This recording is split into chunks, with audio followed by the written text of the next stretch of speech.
morning, Commissioners, Chief Moore, Mr. Teefank, Madam Secretary, Mr. Inspector General, Mark Smith, Mr. City Attorney, Carlos de la Guerra, and members of the public. Today is June 6, 2023. It's 9:30 a.m. This is a regular meeting of the Los Angeles Board of Police Commissioners. Madam Secretary, please call the roll. Good morning. Please let the record reflect Commissioners Briggs, Southers, Calanche, Shields, and Soboroff are present, and we have a quorum. Mr. President. Thank you, Madam Secretary. We welcome everyone attending this morning. All public comment will be heard during item number 2 on the agenda. We will dedicate a total of 45 minutes to public comment. Members of the public will have 1 minute per agenda item for a maximum of 2 minutes total. At the request of the speaker will be given 1 additional minute for general public comment for a maximum of 3 minutes total. The order of the speakers will be a speaker in this room will go first, then a speaker watching today's meeting on Zoom will go second. We will alternate between speakers in the room and Zoom for a total of 45 minutes.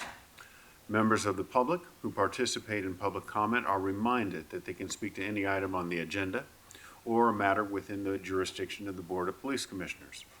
Public comment is your opportunity to address the board, so you are free to express your opinion on matters before the board and to generally express when you disagree with other opinions expressed.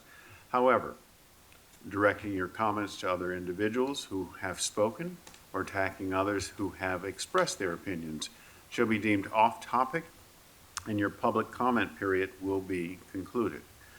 Members of the public, if you choose to participate in public comment portion of the agenda, you can participate in this meeting in a number of ways outlined on the agenda. For those in the room, please submit a speaker card to one of the officers who will then give the card to the board secretary indicating you wish to speak during the meeting. For those on Zoom, please raise your virtual hand and you will be selected in the order in which you've raised your hand. For those who are in attendance today in person, disruptive behavior will be cause for removal. If you disrupt the meeting, you will be provided with 1 warning to cease disruptive behavior. If you fail to cease such disruptive behavior, you will be removed from the meeting. At this time, we're going to go to item number 1 on the agenda, the report of the Chief of the Police. Good morning, Chief Moore. Good morning, Commissioner President Briggs, Commissioner Southers, other members, Mr. Teefank, Mr. City Attorney, our Inspector General. As I do each week, I'm going to speak briefly on significant events as well as any categorical uses of force, our crime and statistics and information, as well as our personnel strength. But let me begin this morning with some somber remarks in regards to a death of an active member of this department that occurred yesterday. Regret to inform the Commission as well as our members, our community members, that a young police officer, Nick Darkus, from our Mission area with less than 2 years with the department, unfortunately has been battling cancer this past year. And yesterday, unfortunately, he passed away. He is survived by his wife, Mara, as well as a young son who's 5 years of age, promising young man that had a bright future, and unfortunately, this illness has taken him. And his services are pending, and more information regarding those pending services will come out in the coming days. On a more encouraging remark, I want to comment on a town hall meeting that I want to thank our ADL partners, Anti-Defamation League. They're joining us here today, and you'll hear from them later. Jeff Abrams, the regional director, as well as Ariella Lowenstein, hosted a meeting at his local synagogue in the Mid-Wilshire area, and there was also joined by Councilmember Yaroslavsky. We had about 75 to 100 people that were in the audience, and we spent a couple hours talking about mutual interests. We talked about our instances of hate crime, the disproportionate number of hate crimes that affect our Jewish communities, recognizing that as a point of information, Jewish communities in the country represent less than 2% of the United States population, but you represent more than 60% of religious hate crimes and instances.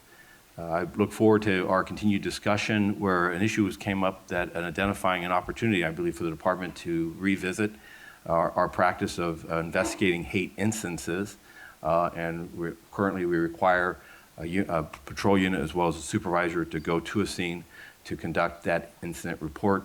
And we are hearing that given our staffing constraints, that our response time to those instances, these are not crimes, but instances of expressions, generally verbal, is resulting in people being discouraged to report those because of just the lengthy delays. So I've tasked Deputy Chief Blake Chow from West Bureau, to work with members of that community that were meeting that night for us to explore potential alternatives, including the expansion of our online reporting to allow us to capture those instances and identifying patterns, particularly the frequency and then locations in which they're occurring. The other community event I want to bring attention to is this past Thursday, we had yet another of our young adult dinner dialogues. This event was hosted by Valley Bureau at a community center in Pacoima in partnership with Capri Maddox of the Los Angeles Civil and Human Rights and Equity Department.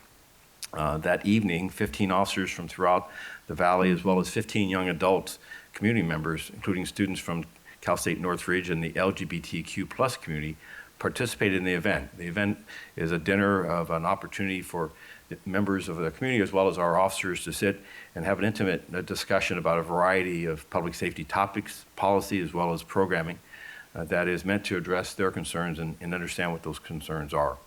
The event was well received by all involved. This is yet another in a series. I want to thank our continued partnership with Ms. Maddox and the LA Civil and Human Rights and Equity Department, as well as the leadership of Commander Flores and our Diversity, Equity, Inclusion Office and her personnel that are hosting these meetings from throughout the department or throughout the city, and those meetings will continue well into this year, and it's my expectation will become a permanent staple of our work and our community engagement. Moving over to our categorical uses of force, I want to update briefly what has been previously released in a press statement. But this past Friday, the LA County Coroner's Chief Medical Examiner released the final autopsy report on the in-custody death involving Keenan Anderson that occurred on January 3rd in the Pacific area of Los Angeles. That report, I have reviewed it, and it has been forwarded to our Force Investigations Division. There, it will be incorporated into our full investigation of this incident. I anticipate, as a matter of updating the public, that completed investigation will occur in the next 45 days. And once completed, the department's Use of Force Review Board, as is the custom and the practice involving in-custody deaths, will review the investigation and make their recommendations to me regarding the instances of the use of force as well as the tactics that were involved. I will review that investigation, including their recommendations, and forward to this board my recommendations. I expect that to occur in the first portion of August, and for this to be a matter before the board in mid-August. During this period of time, these last 2 weeks, we did have two categorical instances, one involving an officer-involved shooting with no hit, and one involving a law enforcement-related injury. Regarding the officer-involved shooting, it occurred in 77th Division on the 26th of May at approximately 10 o'clock at night, where uniformed gang officers from the 77th Division were conducting patrol in the area of 76th Place and Wadsworth Avenue. Officers observed a male later identified as Ginga Stevenson clutching his waistband and believed that he was in possession of a firearm. The officers attempted to conduct a pedestrian stop on Stevenson, and a short foot pursuit ensued. During the foot pursuit, the officers broadcasted a backup request, and they gave chase along 76th Place. During the pursuit, Stevenson produced a firearm, and the officers reported that as he was running away, he tripped over a trash can and fell onto the roadway. As officers approached him, Stevenson reportedly pointed a firearm at one of the officers, resulting in an officer-involved shooting. Stevenson appeared to have thrown his firearm then underneath a nearby parked vehicle. As additional officers arrived, Stevenson was taken into custody without further incident. Stevenson was not injured, nor were any officers or citizens, committee members during this event. A loaded black Taurus model PT-111 9mm semi-automatic pistol was recovered from the scene. Force Investigation Division personnel responded and will conduct their investigation and forward their findings to the Use of Force Review Board for their recommendations to me, as is customary, and then before this board. The second event occurred in Wilshire area and was a law enforcement related injury that occurred on the 2nd of June at approximately 11:15 in the morning. There, then uniformed patrol officers from Wilshire received a radio call of an assault with deadly weapon suspect there now at the Kaiser Permanente Venice medical offices. As officers arrived, they observed the suspect, later identified as Uriah Sanders, a male black, 25 years of age, holding an approximately 4-foot-long spiked lawn edger in his hands. Officers ordered Sanders, who appeared to be suffering from a mental illness, to drop the edger. However, he failed to comply.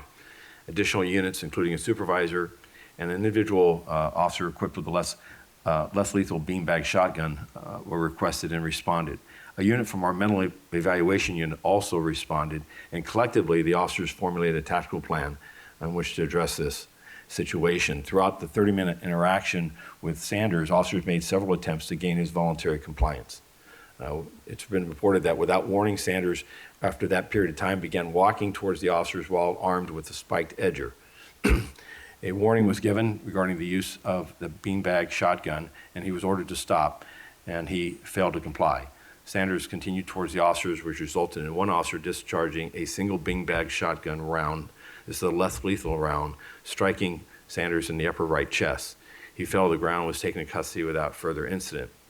He was transported to a nearby hospital, and he was treated for a bruised lung and 2 rib fractures, and we believe these injuries were sustained as a result of the less lethal beanbag round.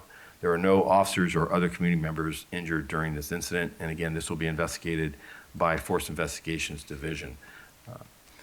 Regarding our transitioning over to our crime picture, we continue to see reductions in violent and property crime, and our year-to-date numbers is a 10.9% reduction in violent crime compared to 2021. That's 1,452 fewer violent crimes. Today we stand at 109 homicides as of this past Saturday, versus 151 this same period last year.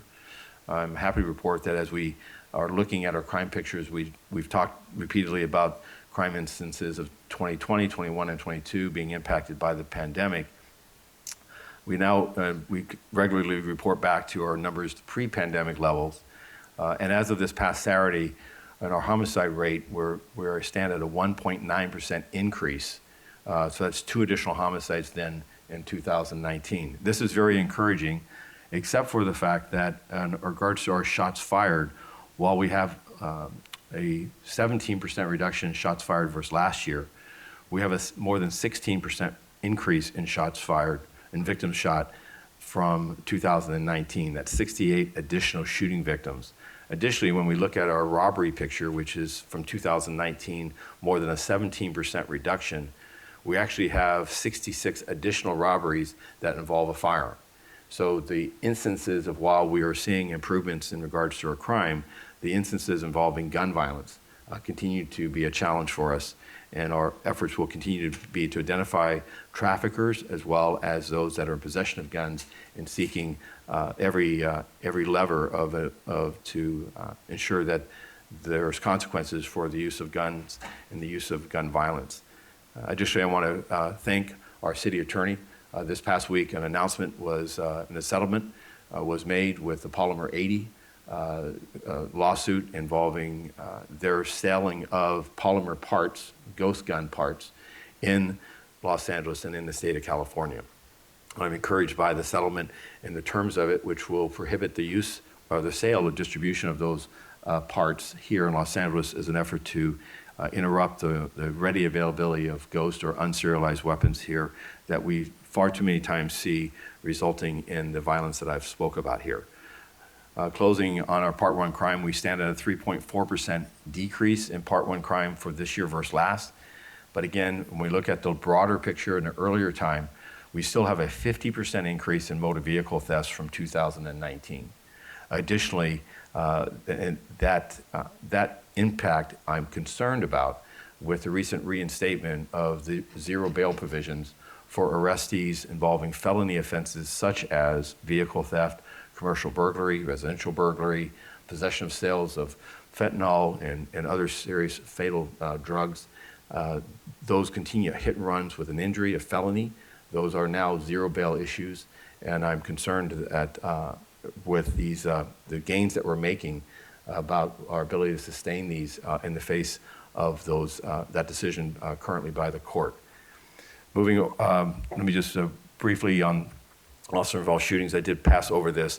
Year to date, we have 10 officer-involved shootings. The same period last year, that number was 10. Our 4-year average is just over 13, so we have just under a 25% reduction of our 4-year average. We have 5 fatal officer-involved shootings this year. Our last year, that number was 4, and our 4-year average is just under 5. Moving over to our personnel strength, there's been no new updated numbers. I expect next week. My payroll status right now is as of May 20th. I do want to report that a new academy class started yesterday of 44 new recruits, which is an encouragement. It is still falling well short of our goals of 60 per class.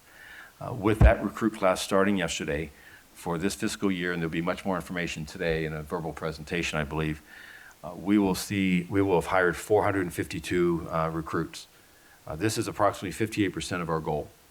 Unfortunately, during the same period of time, it is estimated that we'll have 678 members of this organization leave the organization through retirement or early retirement. That's a difference of 226 in the sense of a loss of staffing. The attrition rate is approximately 35% higher than our typical and normal, if you will, loss of about 500 personnel through retirements and separations. Our volunteers stand at 2,700 between our specialists and regular volunteers, and we have 1,182 cadets, and that concludes my remarks. Thank you, Chief. Chief, I want to ask you a question about what's been reported recently in the news with respect to the closure of juvenile facilities. While it has been reported that it's anticipated some of the juveniles will be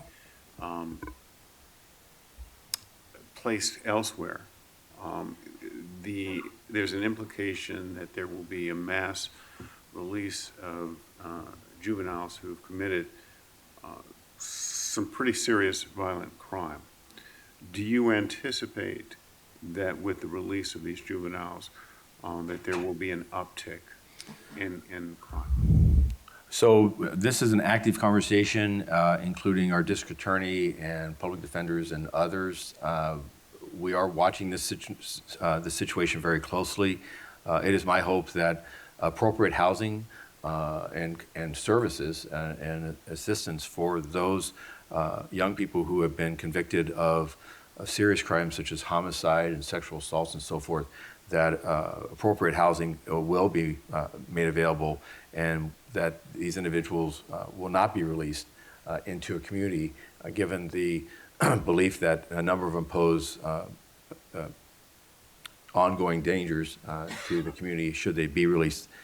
So I'm not one to predict the future. Juvenile crime is down in Los Angeles. I'm grateful for that. It is not a phenomenon that is occurring in other parts of the country, particularly in Chicago and other parts farther east. Juvenile crime is up significantly. But in Los Angeles, in this region, it has been declining year after year. And it is my hope that the probation system can improve and meet its obligations and responsibility to find services and support and the means in which to hold individuals accountable for the court for the conditions of their release and for the oversight of them in the aftermath of their conviction. It is also my expectation that those that pose a risk to public safety, that the probation department as juveniles and the county jail system as adults will house those individuals to afford the public the safety of not having these the continued risk of these individuals continue to prey upon them. So this is more work to be done. I don't have definitive answers for you. I have tasked Deputy Chief Chris Pitcher with working with our criminal justice group here in LA County to continue to monitor and provide input. Thank you, Chief. Commissioner Shields, any question for Chief Moore? Thank you, Chief, for that summary, and it's great to hear about the town hall and the dialogues and Valley Bureau. One question I had about the law enforcement injury that you mentioned, when you mentioned that someone from the mental health evaluation was on scene, was that someone that would have been called by a unit, or were they co-responding to the incident? The notes that I have is that they responded, whether or not the individual is known to be experiencing mental health, a crisis, and they co-responded. I don't have that specifics. It's very likely, if there's any information that the person was having a mental health episode, our expectation is that we're co-responding the SMART team as well as the normal patrol unit. But certainly upon their arrival, when they see or observe the person experiencing having a mental health crisis, they're to request that unit if it's not already en route. Okay, thank you. That's all I had. Thank you, Commissioner Shields. Commissioner Sobroff, any questions for Chief Moore? Sure. Chief, today on agenda item B, we'll be discussing our attrition, retention, and recruitment. Recruiting in law enforcement nationally, or just in Washington, D.C., is probably an important topic. Did you also hear or discuss the issues of other community serving responders having recruitment issues? I've heard from hospital professionals that they're in crisis with nurses and aides. I've heard from mental health professionals that those mental health professionals that were all looking forward to arriving on scenes and helping are leaving in droves, and they are also having recruitment and the exact same issues we are. Yes, the public sector, as well as for that matter, the private sector, is experiencing significant challenges today in recruiting and retaining professional work staff, whether it be sworn members of this organization or a civilian professional work class. The challenges we have also extend to mental health workers, outreach workers, in a variety of posts, everything that you've just mentioned. For us, we believe that the solution is for us to be the best recruiters in America. We've got to make sure that our salaries, our wages, our benefits are competitive, that it is a work site that people have a desire and a purpose to come in and fulfill a career dream of serving the people of Los Angeles. And I think that when we look at the recruitment rates that we're seeing, and you'll hear more about it today, in May, we had 629 individuals, young folks, that took the multiple choice test, which is the first step. And that number is actually the highest in 3 years. So that is a sign that I believe that it's promising. We do need, and the budget has been approved, and Mayor Bass has supported additional hiring incentives in addition to what the foundation is providing for housing. And I look forward to that becoming operational because many agencies across American policing are incentivizing through hiring bonuses and bringing people in. Actually, yesterday I met with the deputy commissioners from the Australian Federal Police and learned that they're recruiting actually from abroad and offering job benefits and incentives, including housing, because of their recruitment shortage. So this is something that's occurring across all of many industries. And again, I believe that the hiring incentives, as well as in concert with retaining more of our people, this is not just, we're not going to hire our way out of this. We need to improve on lowering the rate of attrition and finding opportunities for and encouraging our personnel to remain with us and in providing service, and also moving from this location. In the last 5 years, we've had 177 people leave the organization to go to another agency. Those are individuals that that graduated from our academy, spent some time, years with our organization, and so I'm personally looking at how can we reduce that. There are some individuals that are going to leave because they're going to relocate to another part of the country, or other family matters may drive them out of this region. I'm happy to report, though, that we have a number of officers who are now who have left, who are now coming back. They're now applying to come back to the organization. What we have found is that while many agencies across American policing are relying upon laterals in which to hire. They're offering significant bonuses for existing LA police officers, as well as other major agencies, to say the grass is greener and come over here, we'll give you a financial bonus, and you'll be perhaps closer to home, or you'll feel a more supported work environment.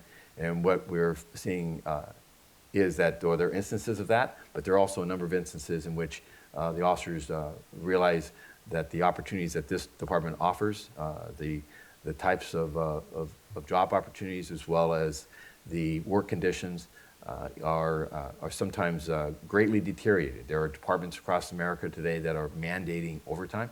They're working officers by themselves in outdated equipment and in difficult circumstances. Services that we provide for crime scene investigations and so forth fall upon those officers to complete, instead of using professionals that are more suited for that type of work. So it's an ongoing effort, and I think today I look forward to the commission hearing in more detail what the circumstances are, but even more importantly, what our efforts are going forward to counter this. Chief, in the non-LAPD mental health, the word in the industry that the people who are serving the general public are so overworked and so stressed that they're going into private practice, and by the droves. Is one of the reasons that people leave law enforcement is because there is a life after in private practice, private security practice, private consulting practice? Yes, there's opportunities there, but there's also just, again, 17,000 police agencies across America, and they're all competing for scant resources, and a qualified member of this department is quite a find for many of them. They can forego a lot of investment and a lot of energy in developing a proven commodity. But let me just address also the recent report on the mental health workers. We are seeing firsthand with the inability for Department of Mental Health to hire professionals for mental health counselors, and it's having a direct impact on our ability to deploy the mental health units that we're talking about. And there was I think the LA Times briefly had an article about the turnover rate, the attrition after 1, 2, 3, 4 years. And just again, yesterday, a conversation with our own police psychologists, our chief psychologists, about the challenges we're having even recruiting police psychologists, because the private practice world can pay 2 times or more and actually provides for telehealth instead of field work.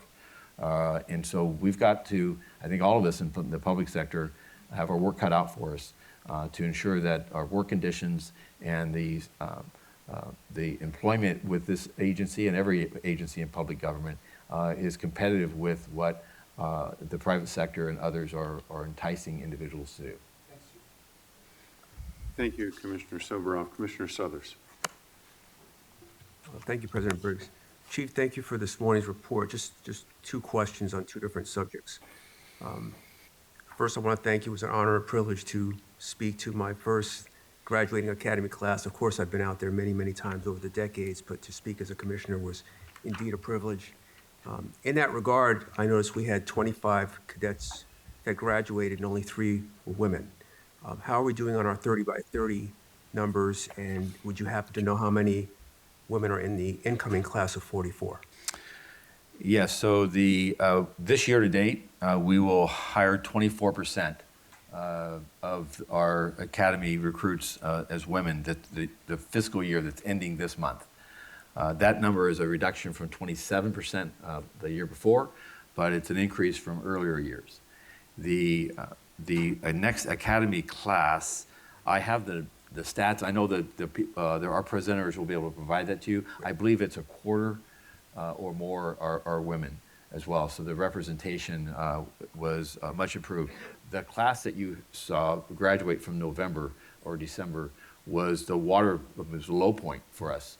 The fewest number of recruits, and as I referenced to our deputy mayor or to his guest, it was so few that even our color guard was our normal color guard rather than we normally would use our recruits because it's just the scant number of those officers that are there. Like I said, the May numbers, we are starting to see some improvement. 44 or 45 that started is the highest number since October of 22. So it is, we've seen these last few months us get above the 40 number, but we need to be at 60. It's just plain and simple. And I think the process needs to be further tightened up and improved.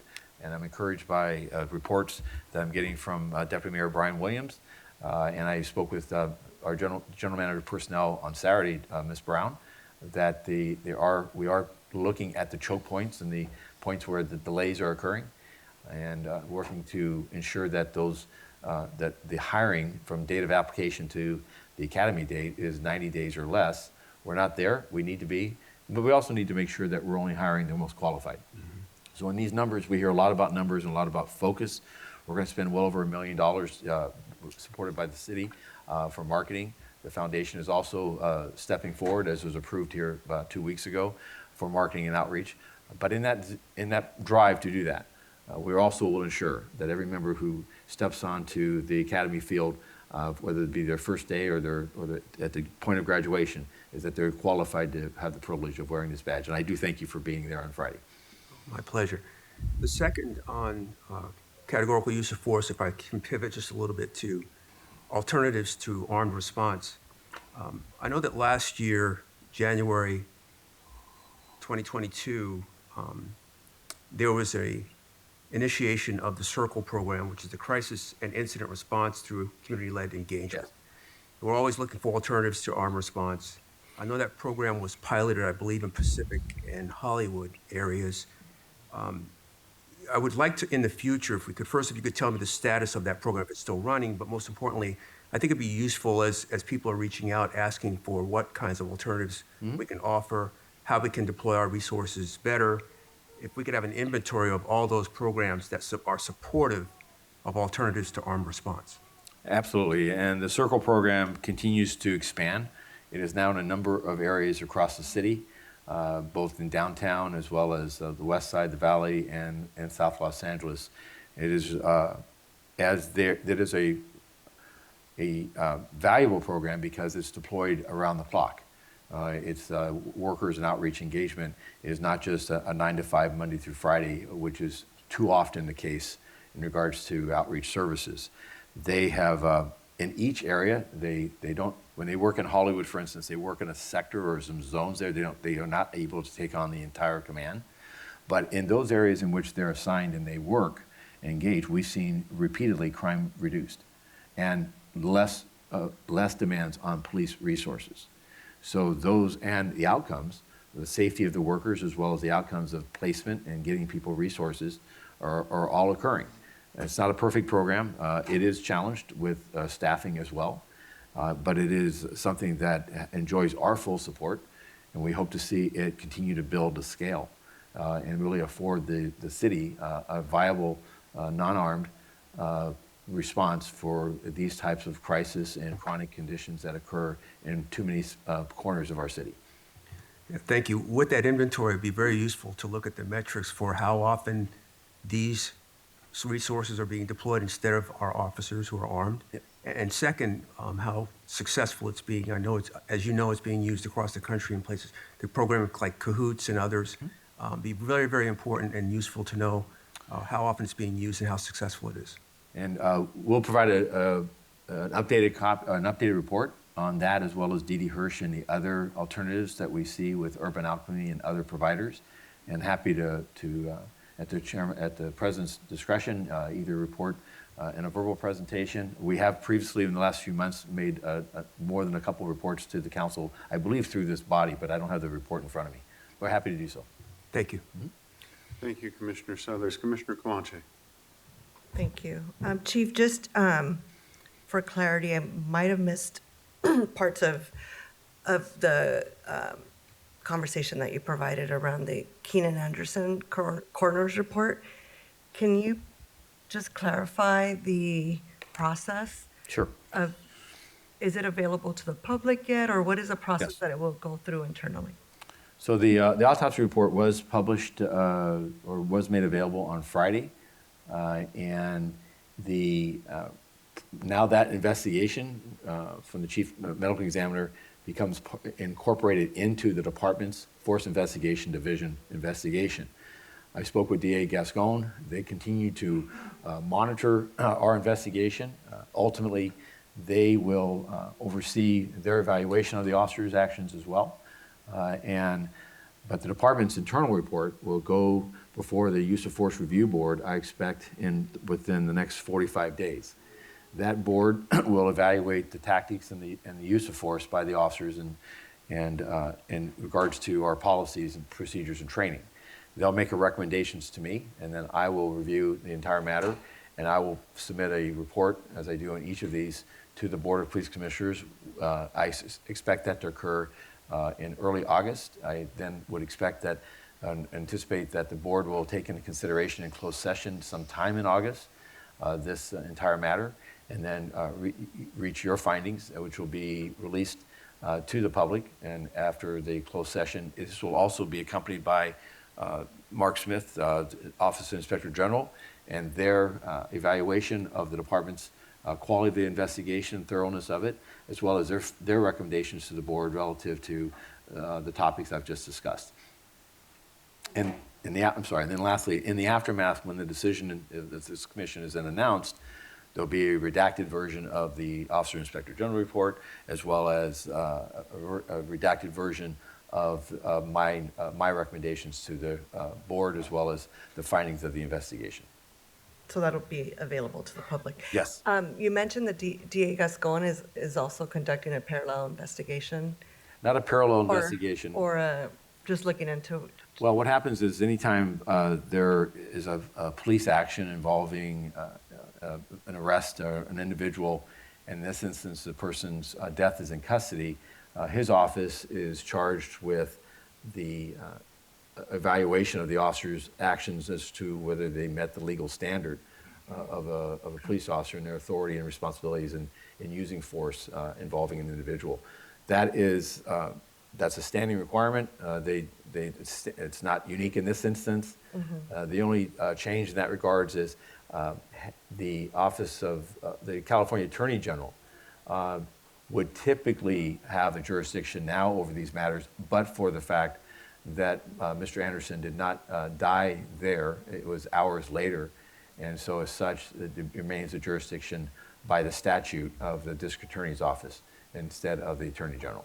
Got it. That was my confusion, why the Attorney General wasn't involved. Yeah. Thank you. Thank you for providing that info. Thank you, Commissioner Clanche. At this time, we're going to go to item 2 on the agenda, public comment. Madam Secretary. The first speaker is Jonathan Foster on all items.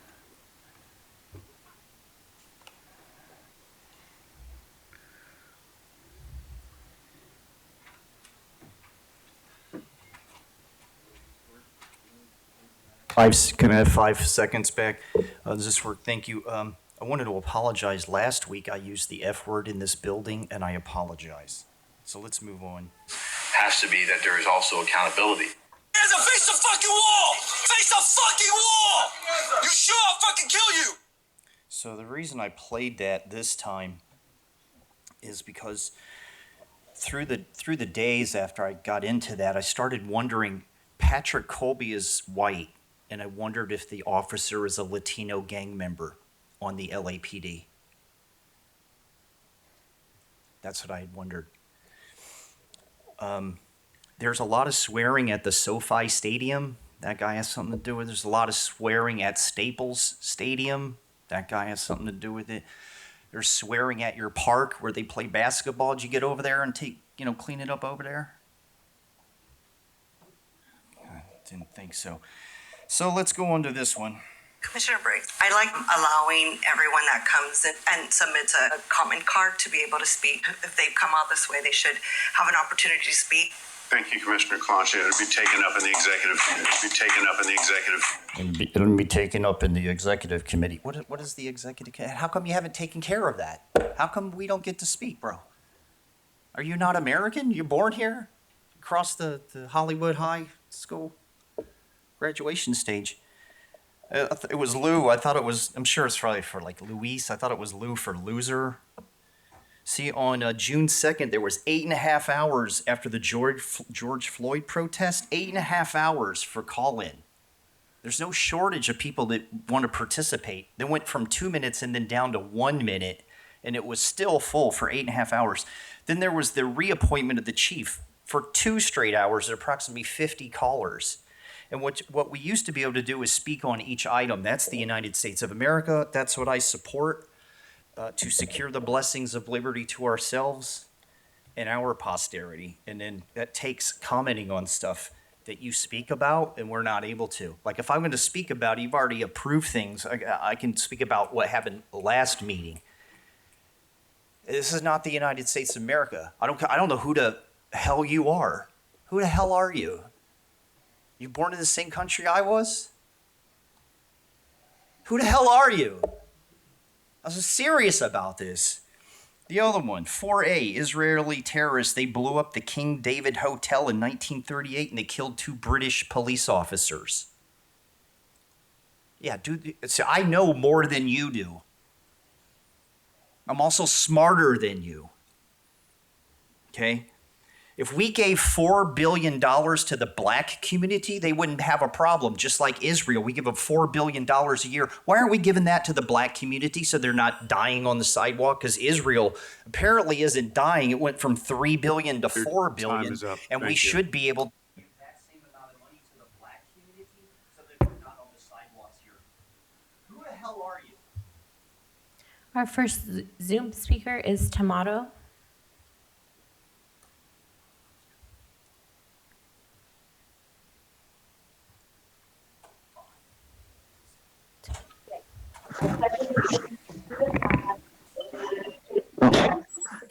Oh, am I on? Hi, yes. What items would you like to speak on? For the record, that was tomato, and I will be speaking on all items.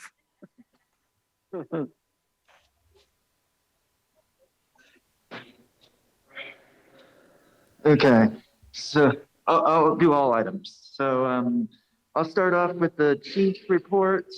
The chief's report should be limited to 3 minutes at every meeting. If the chief needs more than 3 minutes, we should be allowed to match his time. So if the chief takes 45 minutes, we get 45 minutes. I found a lot of lies.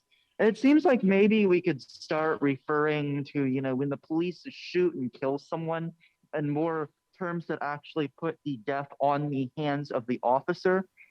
Because it seems like you use language that seems to make it sound like, oh, well, the officer didn't actually, it almost makes it sound like the officer didn't actually shoot. So at least, say clearly, this officer shot and killed someone. So it's very clear what happened. Moving on to the consent agenda. I'll start off with saying that there should be no horses in the LAPD.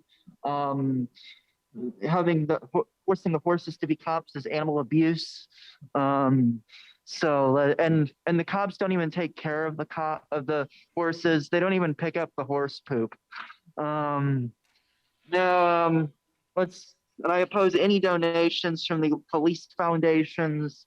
Fuck the corporate, sponsored donations that you use to bypass the, process of budgets, just a backdoored way to give the LAPD even more money, even though they get so much of the money every year from the budget, the city's budget.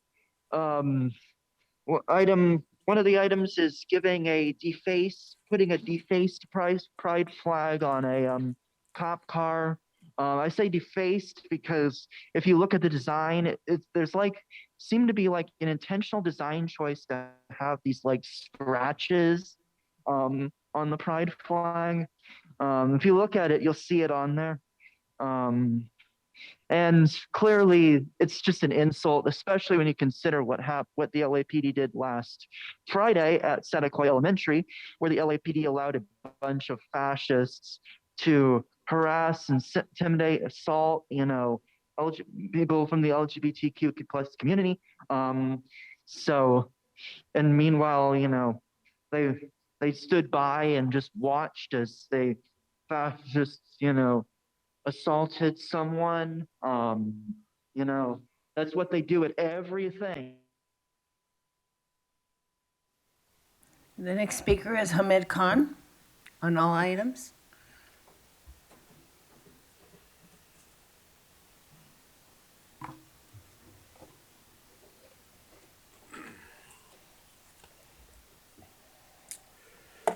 So over the last 6 weeks, on April 25th and May 24th, the courts have ruled twice against the LAPD and the city. Well, it's actually the lawsuits by the city.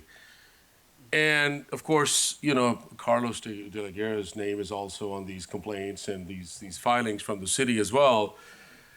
And what it showed was and exposed the complete frivolousness of how the city operates. Trying to silence people from publishing photos on Watch the Watcher's website. One was they tried to get a temporary restraining order against us. And the second one was a writ of possession that, it didn't take the judge more than about 30 minutes to say, fuck off. Literally, this is, if the judge could say that in the court, you could see it on his face, looking at them like, really, are you kidding me? Are you really kidding me? So that's the level of meritless cases that we are seeing. But the story doesn't stop there, because right now we have two other open cases, public records cases.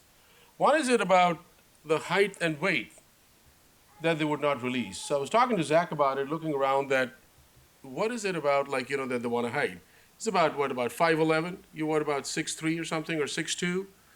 Just looking over there, she's maybe about 5'8", just the same thing. But that's the whole idea behind what a secret police is. That's the whole idea behind counterinsurgency. And we have filed a lawsuit, and we're going to go after them. The second lawsuit we also filed was on this destruction of public records, that the LAPD is now openly and blatantly destroying public records from its portals, some of them that they've had since 2019. There have been 9 rosters that have already been destroyed by the LAPD, which were a result of an agreement of a lawsuit that the city had with the ACLU and Kelly Lytle Hernandez, the academic and the professor. So these are the shenanigans that continue to happen in our city. These are the shenanigans that continue to happen in our city. And as Moore, thumping his chest, said, when WatchTheWatchers.net was released, that we're not a secret police. Well, fuck, if you're not a secret police, who are you? Right? That's exactly it. And we got to watch out for commentaries by Soboroff, where he used this term about community service responders. And just watch it, that how this expropriation of language and how this sanitization of language takes place, that instead of calling them counterinsurgency operatives, they are trying to move to this language of community service providers, and that's probably going to be normalized. So, the fight continues, and robot dog, it was approved, but, we will end up abolishing the system, so thank you. Next, we have Steve Rogers.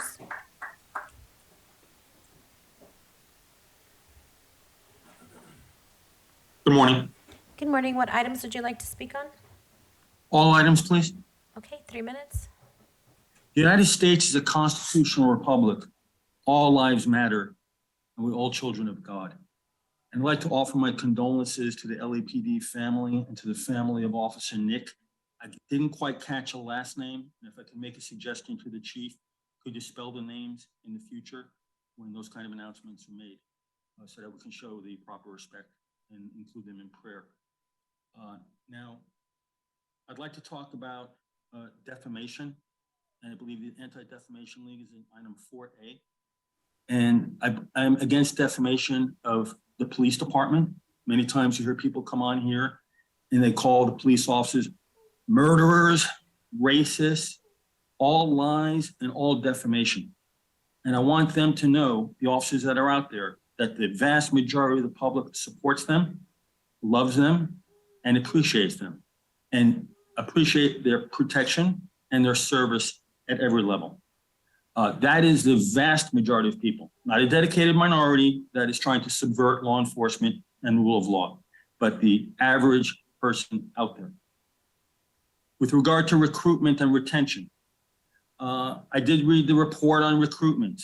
Really, the problem is that your best recruiters would be the officers themselves, and they don't recommend the LAPD to their friends and family for the most part today. Why? You have to ask that question. We have a chief, we call him Bended Knee sometimes. Sometimes he says good things, sometimes not. Sometimes he does good things, sometimes not. He's human. And to take a knee for a Bolshevist lying Marxist was wrong. Taking the blue line flag out of the station was wrong. That conveyed weakness. And that is a problem.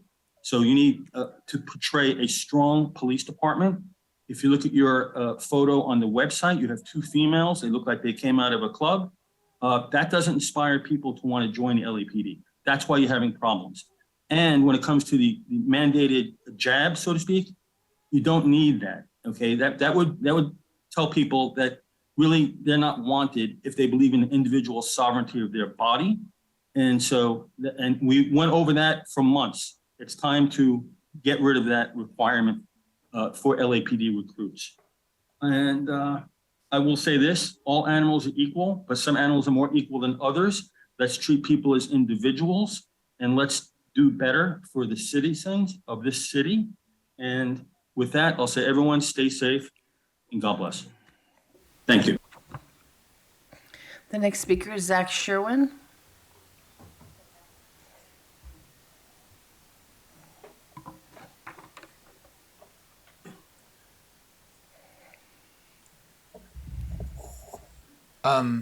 I've been thinking about that sizable contingent of jewelers who was here at the meeting 2 weeks ago. And it just hasn't left my memory the extent to which all of you were so attentive and responsive to their comments. And there was lots of eye contact, and the body language was that of like, this is an issue we need to pay attention to. And just what a marked contrast it is from the way that you comport yourselves when Black and brown people talk about their family members being killed. There was a mother of someone who was killed by LAPD at the meeting that day. And, you weren't looking at her. You were checking in on your phones or your monitors or whatever. And at the end of her speech, there was like one quick sentence. By contrast, I saw one commissioner make eye contact with one of the jewelers and mouth the words, "thank you," in a conspicuous and performative way after they got done speaking.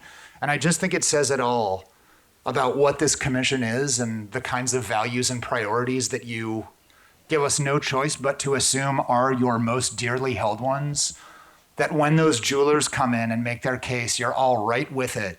But when a crying mother who, literally breaks down in tears and needs to stop speaking comes up after the police killed her child, it just comes and goes. It passes through you undigested. And I've been thinking about that since the meeting 2 weeks ago. I don't expect you to do anything to change. You've made it clear who you are and what your values are and, what side you're in the tank for.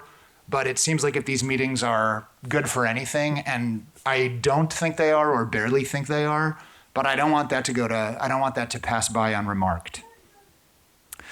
I'm Jewish, and hearing you talk about your support for the Jewish community, Chief, makes me think about how advertising on the website Breitbart happened on your watch, and about how we still don't know the names of the LAPD officers who went to the riot at the Capitol, joining a group that doesn't feel warmly about the Jewish people, and just generally how this police department behaves towards other minority groups in this city and how different it would be for Jews like me in LA if most of us didn't look white.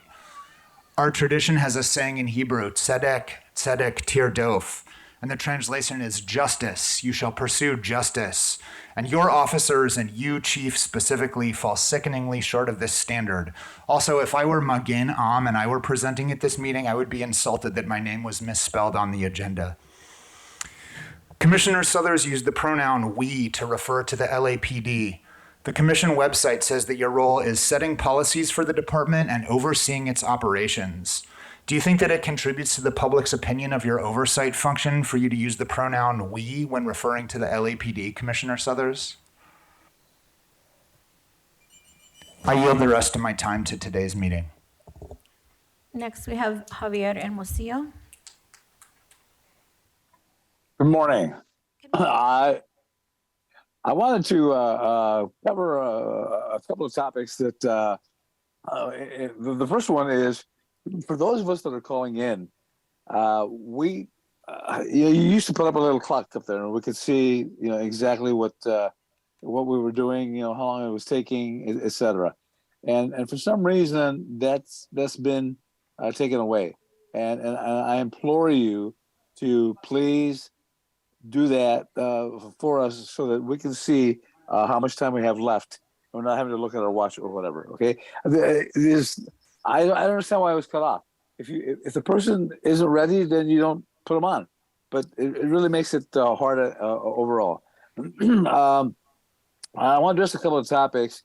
I'm glad that the coroner has come up with the answer it has on the Keenan Anderson situation, because we obviously have a city in the country that's out of control in terms of young people, drugs, these mass roaming, these car takeovers, these robberies of stores, whatever, in San Francisco now, in New York, whatever. You go into a Walgreens and everything is locked up behind something else, and we're clearly having some issues here. Now, I do want to compliment Harbor Division for their getting into the pockets, so to speak, the backgrounds of a number of hoods here, and recovered dozens of guns, especially illegal guns. I know it's happening elsewhere in the city, but it's good when we hear it or see it in the media.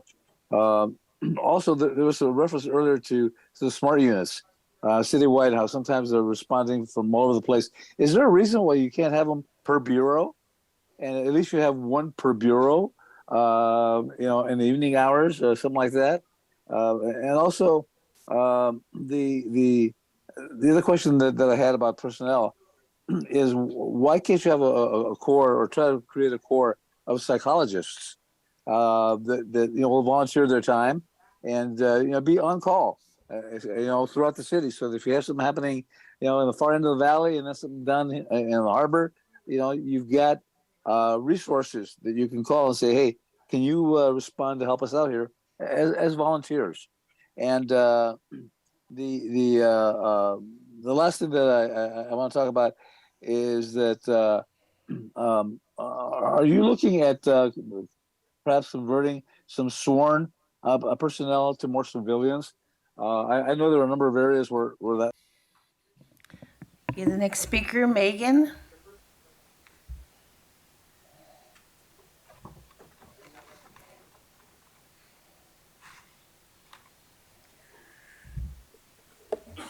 There's no accountability for police in Los Angeles.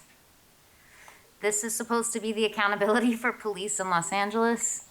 The time and location prevents the vast majority of people from being here to participate. The people who do show up aren't guaranteed to be allowed to speak, even though one of the commissioners themselves brought up that issue as something that should happen. Citizens are expected to bring their concerns about police to a room full of police. Please help me make sense of that. And here we are addressing a citizens board of commissioners who think of themselves as police. You are more upset about our language and our tone and our volume than you are about the fact that this is the most murderous police department in the country. That's fucked up. On Friday, far-right extremists came to Satakoy Elementary in North Hollywood to prevent the inclusion of a book about queer families. They knocked an unhoused person unconscious while the LAPD stood by. There's video of this. Nobody's brought it up. That man came to protest to show his support for human rights, and he was attacked by protesters screaming homophobic slurs at him as they beat him unconscious. He's currently experiencing severe head trauma.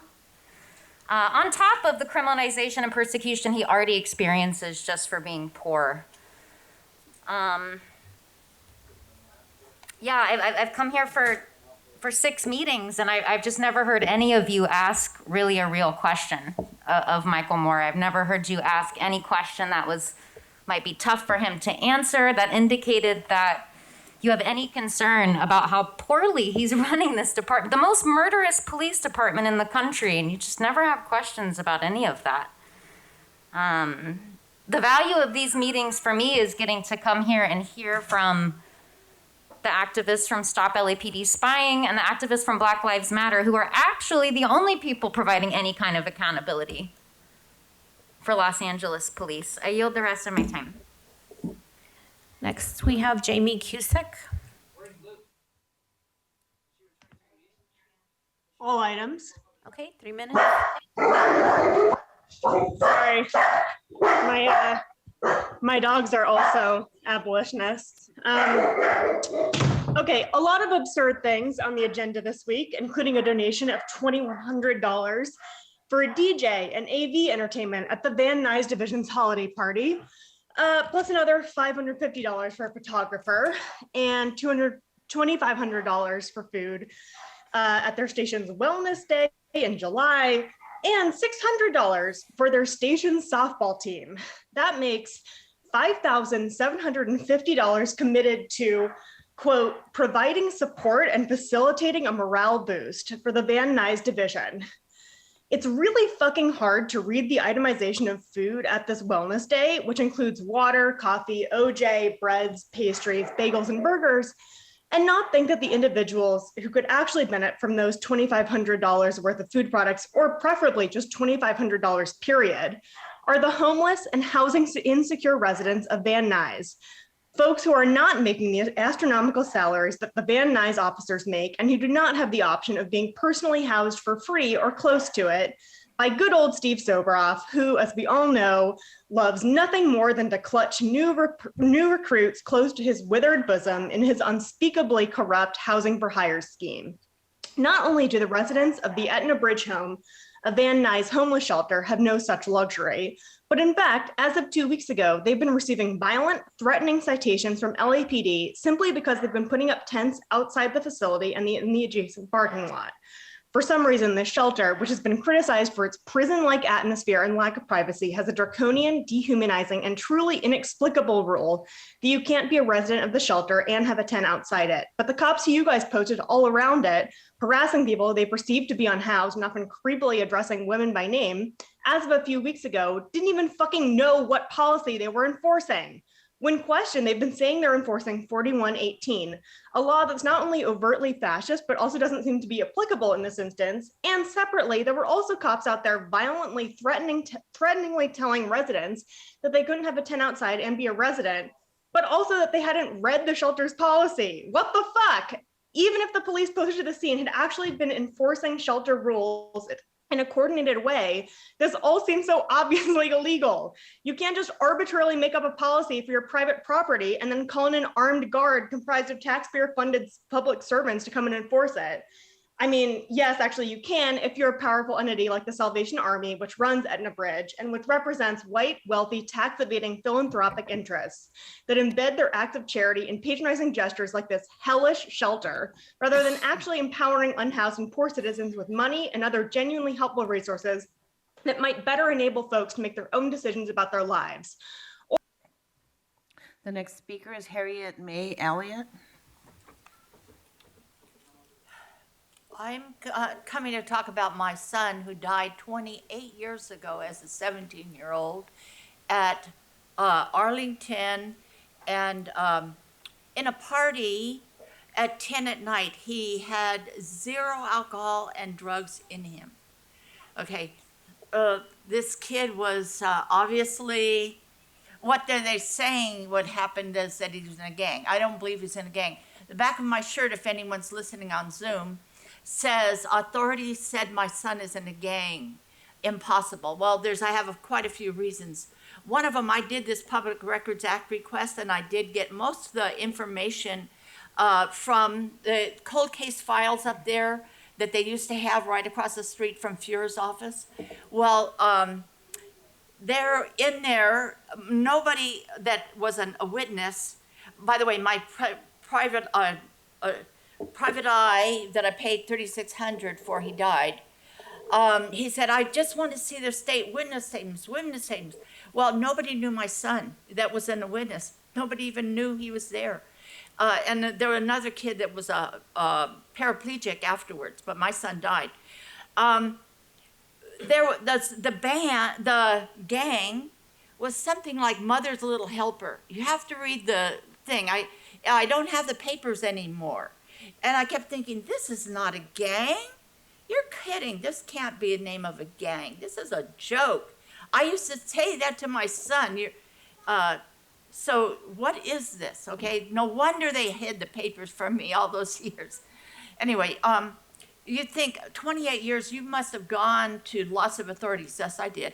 The most recent one is across the street, right down within 5 blocks, 210 North Figueroa, beautiful building. On 19th floor is your police department inquiry, internal affairs. Sergeant McCool was there, and he's cool. He seemed very nice. And it's a black man, and he had a white woman with him. They listened to me, and they kept the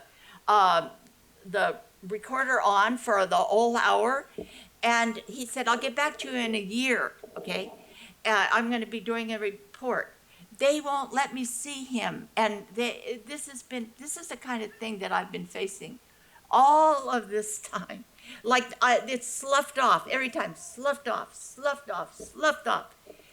McCool seemed on my side. Also, Bernard Parks one time pushed the thing at city council. He was going to investigate. Others never been investigated all this time. Thank you. Our next speaker is T. Hello. Hi, what items would you like to speak on? All of them, please. Okay, 3 minutes. Keenan Anderson was in a car accident and he needed help. He wasn't a threat. He was on his hands and knees with his arms up. The police scared him into the street. And then, instead of helping him, used a so-called less than lethal taser on his back, behind his heart, for several minutes, which I believe is out of policy. And then y'all assassinated his character, right? And painted your own narrative to avoid any kind of real accountability. We know how this works. We've seen it time and time again. Keenan deserved help. He deserved his life. And now he has a son without a father. In addition, I would like to raise up Eric Rivera from Wilmington, whose parents are now in court. He was 20 years old, walking home on a hot summer day with a fluorescent green water gun because it was hot.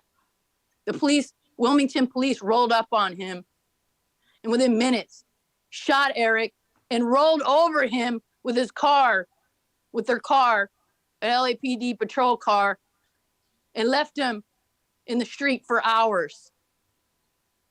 Where's the accountability? Within minutes, rolled up on that young man, shot him, and rolled over the car, over his body, left the car on him and in the streets for hours. Where is the accountability, right? As far as mental health workers, there isn't a shortage. Y'all are pilfering the public purse. You get $3.4 billion. You just got another $87 million. And you wonder where the mental health workers are. Like for Daniel Hernandez, that one of the McBride shot. He was also in a car accident and needed help, but y'all killed him too. And didn't one of the McBrides also kill a homeless person this year in February? And the father's also a member of the LAPPL that backs murderous police. In addition, y'all want to give $24,000 subsidies for housing for police that don't even live in our community, so we can have murderers and rapists living next to us and accidental discharges of guns. But we can't even house the people currently on Skid Row, right, or in South Central, which should be priority, Mayor Bass. Can't even house these folks or provide real mental health services, ongoing services for people.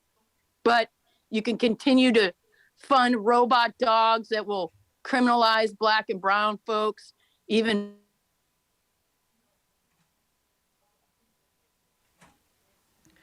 The next speaker is Gino Viola on items 1 and 2.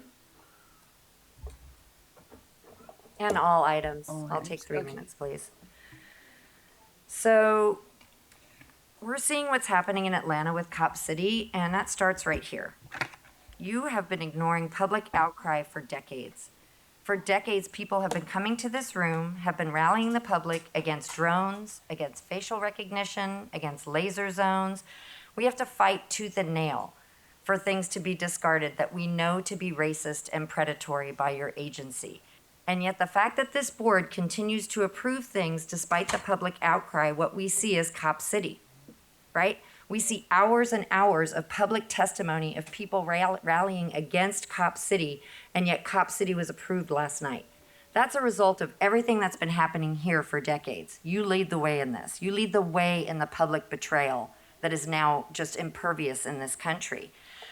You know what wasn't impacted by the pandemic, Chief Moore? Police killings. There are still more police killings happening now than ever, and LAPD is leading the way in that. The minute we normalize police killings is how we've led here. Police need to stop killing people, period. That needs to be a no-brainer. That needs to be the new demand. Police kill no one. Briggs, you talk about dangerous juveniles. That's a direct result of community deprivation. You continue to hoard the resources that make it impossible for juveniles to have what they need. So it's secular, and Circle is aptly named. Let me tell you this, because Circle came into Hollywood more than a year ago and banished Selma Avenue, right? You built a wall to prevent people from setting back up there. Guess what's getting banished next week? Selma. You know why? Because everybody went in a circle. There was nowhere for them to go. They are back out there on the street. What you are doing doesn't work. Criminalizing poverty does not work. We need to abolish poverty after we abolish you. Now I want to talk about Sataquay Elementary. I was there. I was there from start to finish. And I know exactly why you want a secret police force. Because your cops were there to aid and abet the mob that came to terrorize children at an elementary school because they were being read a book about LGBTQIA rights. I was there from 7:30 till about noon, and what I witnessed was the police completely colluding with the other side. They let them come across to us. We had police on both sides of us facing us. The only time police interacted with the other side was to shake hands, hug, and make plans. When our numbers dwindled, the police divided us so that there were 5 or 6 on one side, about 8 or 10 of us on the other side with the mob in between us, aided and abetted by police. What happened next is a travesty. Your police officers watched while an unhoused man was descended upon. As soon as they saw somebody vulnerable that they could take their hate out on, they did it. They attacked an unhoused man, knocked him unconscious to the ground, and then prevented us from being able to render any aid to this man. That's what your police did. Then your police chased us out and tried to detain the one man who managed to get through to try and help this unhoused man. You threatened to arrest him. Luckily, we had a lawyer there. We had people who knew our rights, and we prevented him from being arrested. But these officers, and let me tell you, were all aiding and abetting the mob that went on there. And that is why you want a secret police force. That is why you don't want anyone to know who they are, because you're coming for all of us. That was made very clear, very evident to me on Friday in a very visceral way. I watched it, I recorded it, lots of people have, and none of you even brought it up today. None of you even brought it up today. An unhoused man is rendered unconscious. We're trying to raise money for him to take care of him now. Your police officers laughed. I have it. I have it recorded. They laughed. They prevented us from helping him. How do you explain that? There's only one way to explain it. You want your secret police force because you're coming for all of us. We know better. So I'd like for you to talk with the sergeant back there if you have any video information. Well, it's difficult for us to investigate a matter that you're asserting. I don't trust you. Okay, thank you. Trust your people. Okay, next we have Felicia Duarte. And there's plenty of video online. Yeah. And we know how well you've done with sustaining those complaints of racial bias in the past. Hello. Hi, what items would you like to speak on? All items, please. Okay, 3 minutes. Thank you. Looks like a perfect environment for criminality to continue to flourish exists. Now a really dumb decision has been made to release violent juveniles. What could go wrong? Who will pay the price for this? It'll be their future victims and the police who have to deal with more and more crimes, more and more people who do not respect the police. More drugged out juveniles preying on innocent folks. How does firing police officers for not taking the jab now, right now, while not being able to recruit officers to meet the needs of the community? How does this make any sense? The decisions of the mayor, district attorney, corrupt and woke to stupidity, city council and supervisors have a direct impact upon policing with their asinine solutions to problems. A lot of talk about resources and services exist to fix all of LA woes. Those resources, for the most part, don't exist. Just like housing doesn't exist, the resources doesn't exist. So what happens? Most of this falls at the feet of LAPD to sort out, all being done while understaffed. All while being held under the microscope for the least infraction possible. We need to go back to time-tested strategies. If you can't do the time, don't do the crime. I'd like to end by thanking all of the officers who show up and do their jobs. The majority of the community appreciates what they do. What is happening on our streets is the responsibility, the direct responsibility of the communities who uplift those who believe it is their right to wreak havoc on our community time and time again. Thank you. Our next speaker is Jason Reedy. On all items. All right, so Chief, surprised you had time to put together a report, given how busy you've been recently going to do and at fundraisers for Temple Ramat Zion and Central City Association. This past week, LAPD stood in defense of homophobic bigots at Sataquay Elementary. Your pigs watched as an anti-LGBT crowd escalated their hate speech to hate crimes as they beat an unhoused person unconscious, and in the process, called them a derogatory term for gay people. You know who was out there? Commander Ruby Flores. You could speak on that, couldn't you? You were laughing it up with these fucking people. And again, any commentary on that, Steve Sobroff? Does that make you sick? Just a few days removed from the display of hate that display of hate, you all will vote for item 3I, which has a request from the Los Angeles Police Foundation, love the spelling and attention to detail, to decoratively wrap a police vehicle in pride colors. Such bullshit. The fact that you would stand on the side of anti-LGBTQ people and then approve a donation to mask your car in LGBTQ colors. It's stupid. Let's see here. I know that this department, this commission, and the LA Police Foundation kept a close eye on Atlanta yesterday and early into this morning. Rasha here, quote unquote, serves on the Diversity Committee and Constitutional Policing and Civil Justice Reform Task Force for Jones Day. Stop Cop City funders. Are they not? Are you not? Isn't your managing partner on the board of the Atlanta Police Foundation? Or it's the executive committee, right? Are they not? Anyways, your job is to make Jones Day look like they give a fuck about black people. And one of your duties here on this commission will be to make sure the LAPD officers go there to train, that they conduct trainings there, and eventually bridge the gap to create a cop city here in Los Angeles. So we say stop Cop City. I want to also speak to I see the Jewish Federation of Greater Los Angeles on the agenda today. Who's here to represent them? Would you like to point yourself out? I actually used to work for JFS LA, managed the West Sova location for 2 years. And I just want to say, hired by Linda Alta, worked for that asshole Fred Summers. And just so you know, this guy, Steve Soboroff, said it made him sick that I bring my baby to these commission meetings to call out child rapists. So that's who's going to be giving you praise and attention and all that kind of shit today. And just want you to know that's who he supports. He supports pigs like Paul Razzo, who sexually assaulted 4 boys while getting awarded by the LAPD. And lastly, I want to say, fuck the ADL, free Palestine. To the ADL, I'm a Negro extremist, and people like me that fight for black liberation are equivalent to the KKK and Nazis. ADL is in the same business as the LAPD, lying. And lastly, Lillian, I see you're no longer posting faces on your Twitter account. I wonder why.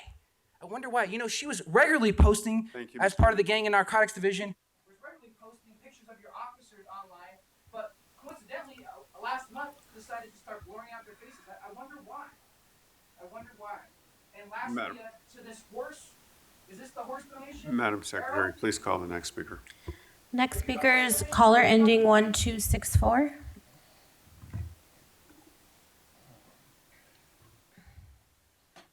Hello? Hi, what items would you like to speak on? All of them, please. Okay, 3 minutes. Yeah, my name is James, and I'm from the Foothill Division area. And in my area, we have Crime City. And what I'm concerned about is this new law, I guess they're trying to pass in the legislature about not having these, I guess they call them provisional stops, you know, for people who don't have proper tags or insurance or that kind of stuff, or a broken headlight. I mean, in my community, we need that because we have a lot of guns in my community, and they use them because we have a lot of homicides in our community. It's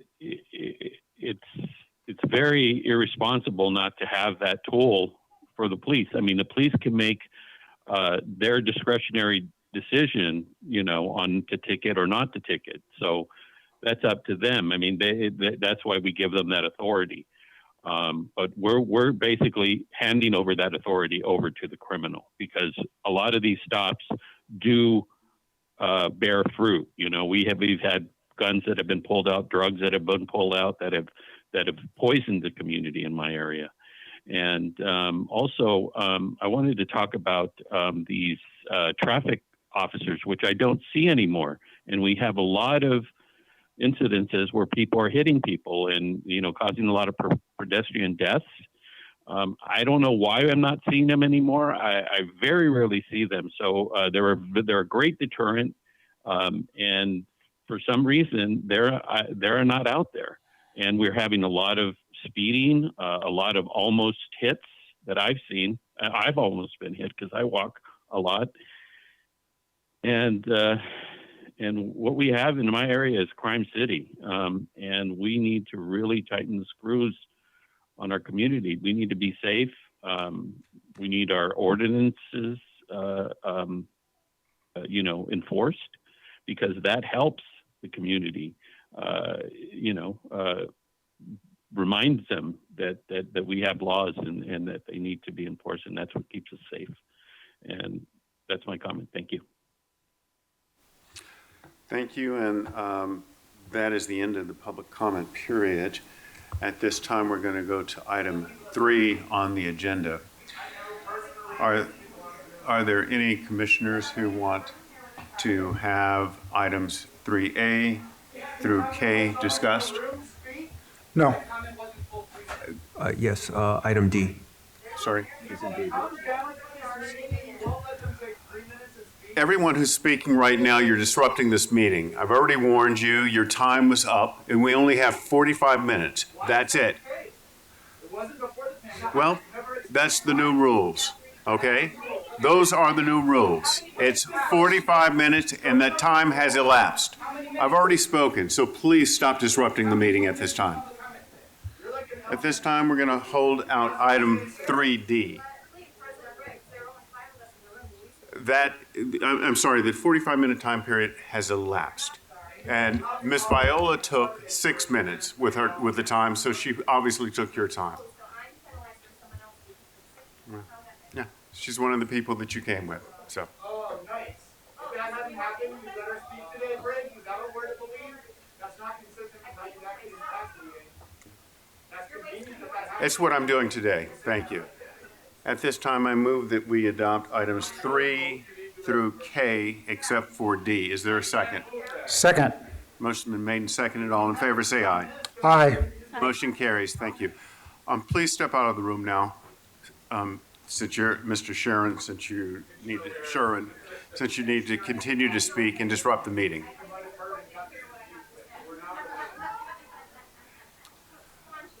Mr. Sharon, please step out of the room.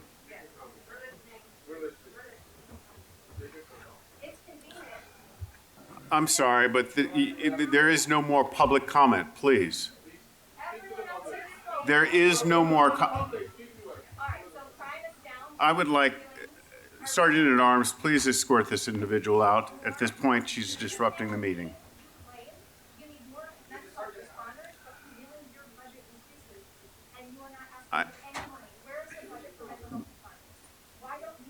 Where is the Sergeant of Arms?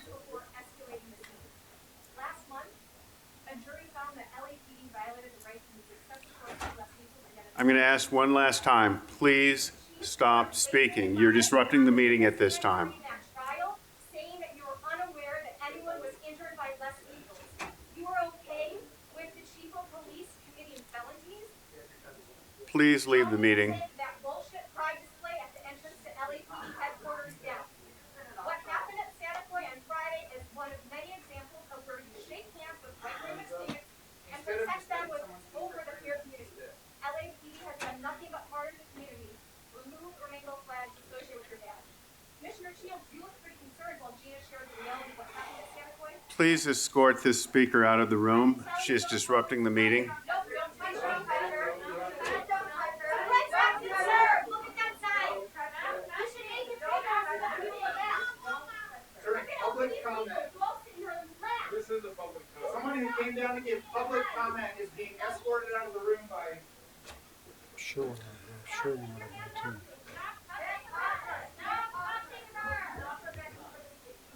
The civilian's voice in police affairs.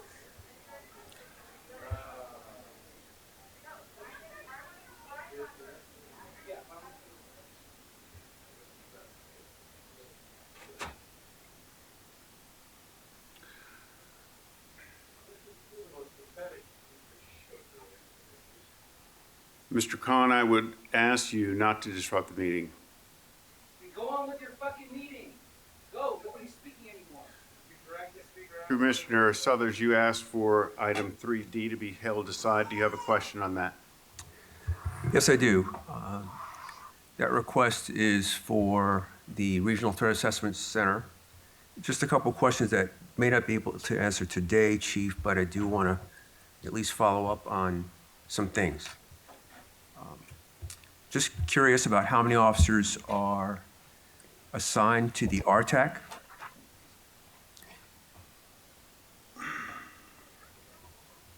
And also just wanted to know if all those officers were terrorism liaison officers. Well, let me ask the last question first. The Terrorist Liaison Officer, TLO program, is part of a larger enterprise. Mm-hmm. Those officers are actually an ancillary duty at the 21 geographic areas. They're typically a senior lead or someone that is then networked in through the geographic bureaus who have a TLO, generally it's a lieutenant, who's then networked into Major Crimes Division to pass along information as to emerging threats, challenges, difficulties, whether it be domestic or foreign-based. The number of officers who's actually assigned to the JRIC, which is what is also known as the RTAC here, I don't know that I have a speaker here that can speak to that out of CTSOB. I'm sorry, come on, we're on testimony here, so.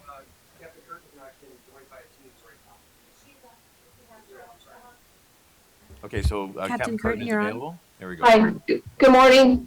This is Captain Curtin. I was having difficulty getting in. Can you hear me? Yes, We can Captain hear Curtin. you, yes, please proceed. Hi, good morning. My name is Captain Laura Curtin. I'm currently the commanding officer of Major Crimes Division. Currently at the Joint Regional Information Center, I have 1 lieutenant, 5 detectives, as well as 1 civilian. Okay, Captain, thank you very much. And all those officers, are they TLOs as well? Not all of them are TLOs, sir.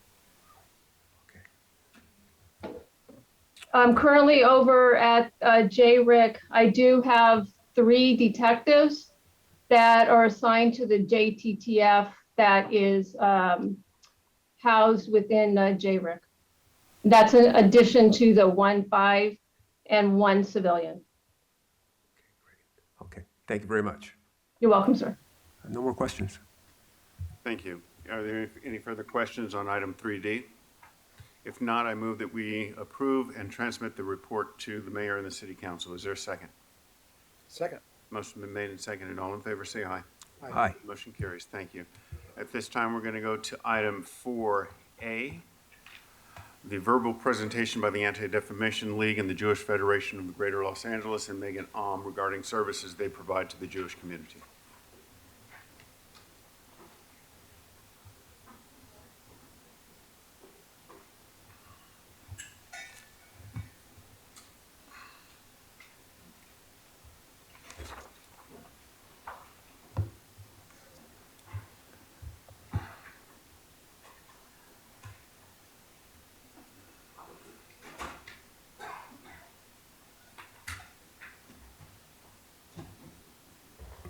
Good morning, and thank you for joining us. Can you please state your names? Thank you for having us this morning.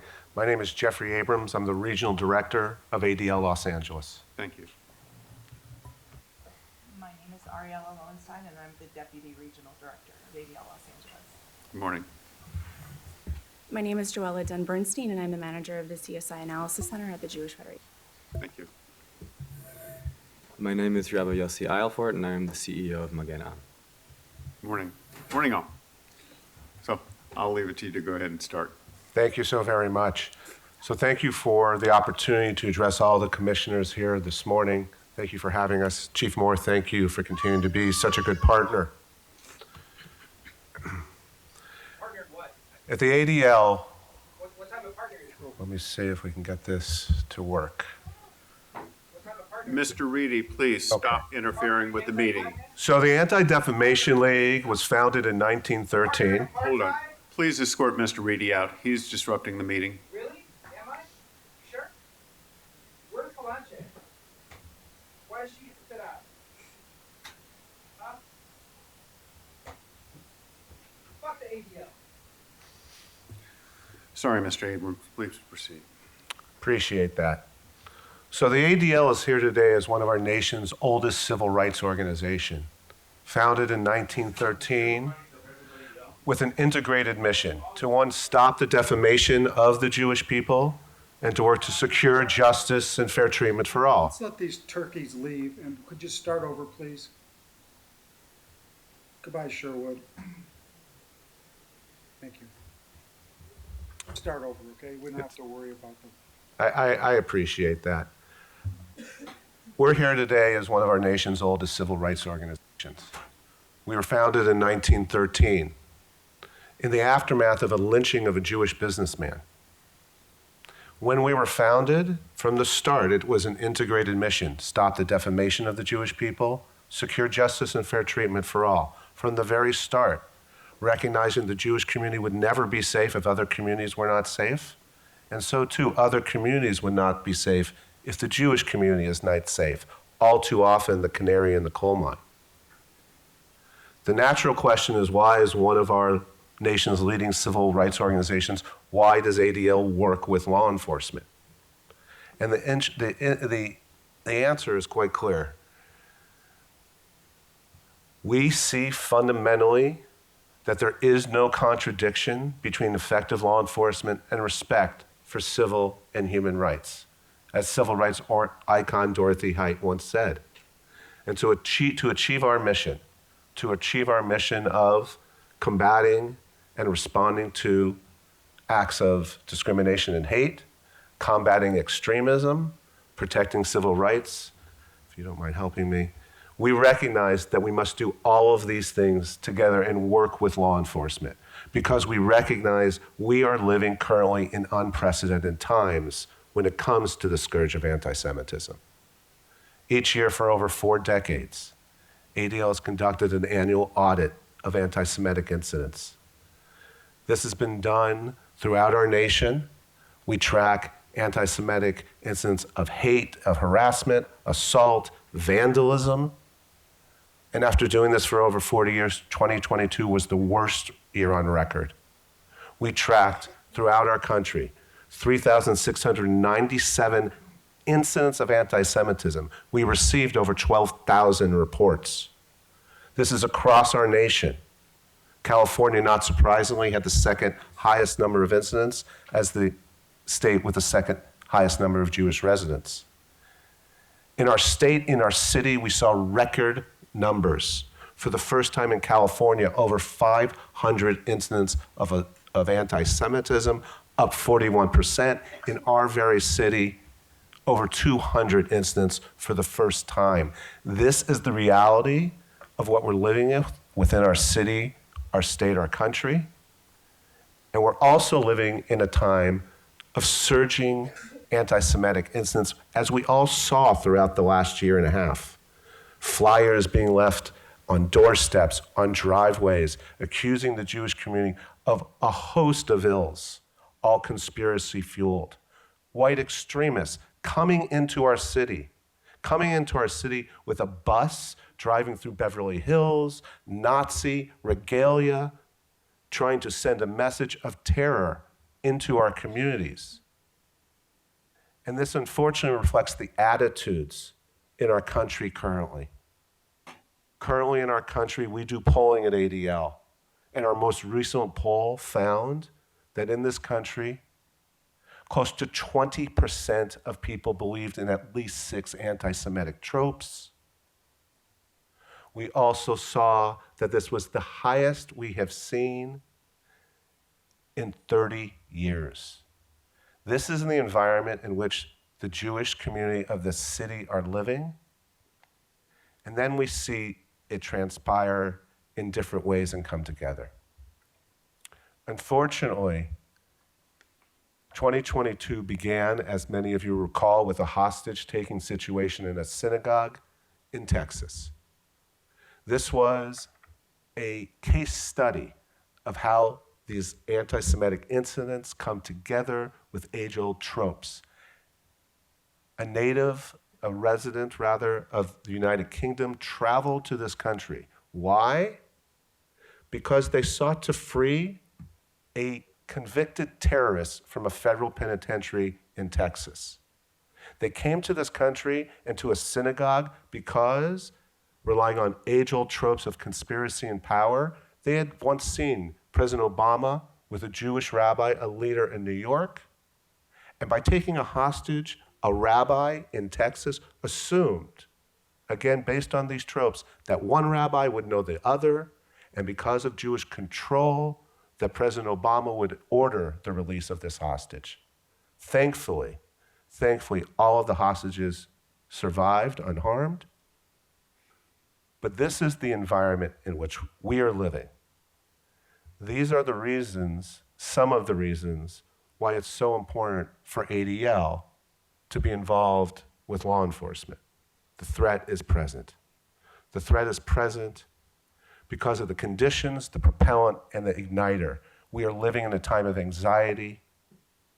We are living in a time when social media spreads the hatred, spreads these kind of flyers that showed up on people's doorsteps, all based on conspiracies. And then you have the internet, which fuels this hatred, fuels comments, the igniter of the famous people, people like Kanye West, who had more followers on social media than Jews exist in the world. And last fall on the 405 freeway, we saw these banners meant to stoke hatred, hung on an overpass near Jefferson Boulevard. Just imagine being a survivor of the Holocaust driving the freeway that day, or a parent driving their child to a bar bat mitzvah, seeing this. And this all comes together, and we saw it explode. We saw it explode in February in the Pico Robertson neighborhood of our city, where on consecutive mornings, someone filled with hate, someone who had been seeing these flyers, who had been spreading these flyers, came to the Pico Robertson neighborhood on consecutive mornings and shot Orthodox men who were leaving synagogue. With the partnership and really a case study of how the Jewish community working together with partners at LAPD, and that's from everyone from Chief Moore and command staff, really starting with the patrol officer on the scene who used her instincts, taking a picture of a license plate. That gentleman, that perpetrator, was caught later that day with law enforcement partners in Cathedral City. And the next day, we stood with our leaders in the city as this perpetrator has been charged with federal hate crimes. This is why ADL works with law enforcement. But my colleague, Deputy Director Ariella Lowenstein, is now going to share why law enforcement works with ADL. Thank you so much for having us here today. It's a real honor to be in front of the commission. So I've been with ADL for 18 years, and ADL's work with law enforcement is bar none one of the most important things that we do. But we want to talk about why law enforcement works with ADL. First and foremost, we're a trusted source of information. We collect data, intelligence, information, and we provide reports, and we have very high levels of standards of accuracy to provide those reports. We also provide actionable information to law enforcement that they can actually go out and do something, and we have a record of preventing not only hate crimes, but terrorist attacks from happening in our country. We provide subject matter experts. We have the Center on Extremism, obviously. We have our education work, and we have our civil rights work. And as Jeff mentioned, those are not separate and apart from our work with law enforcement. They're integrated very much. ADL's work takes across all of our offices, 25 offices, and we're based in New York. And we conduct a lot of professional development, provide intelligence, and engage with law enforcement. We have shared goals and values. It's going to go one more. Okay. We want to help increase law enforcement's ability to protect people, right? Giving them information on extremist groups, hate crimes, and community security. We want to send them threats and real world and cyberspace, domestic, international terrorist incidents and threats. We want to provide that to law enforcement, and we want to also educate them on the ideologies, on the trends, on what hate crimes are. ADL wrote the model hate crime legislation that has now been adopted in 46 states, and the District of Columbia, and then in 2009 signed into federal law by then President Obama. We want to assist officers in order to be able to help them do their jobs better. We also want to help you in the way that we are dealing with the public, right? We are the people that you serve, and that is why we're so involved with law enforcement. We want you to build trust among communities, not only the Jewish community, but all the communities that you serve. And we want to provide that with core values training, with implicit bias training, and we assist providing critical needed resource and expertise during crises. And we saw that during the Pico Robertson shootings. We were able to provide updated information that we were able to get from our Center on Extremism and help in stopping another threat from occurring. We offer education and professional development for law enforcement because we understand that education is the way that we're going to make and build trust among communities. These are the areas in which we provide that professional development.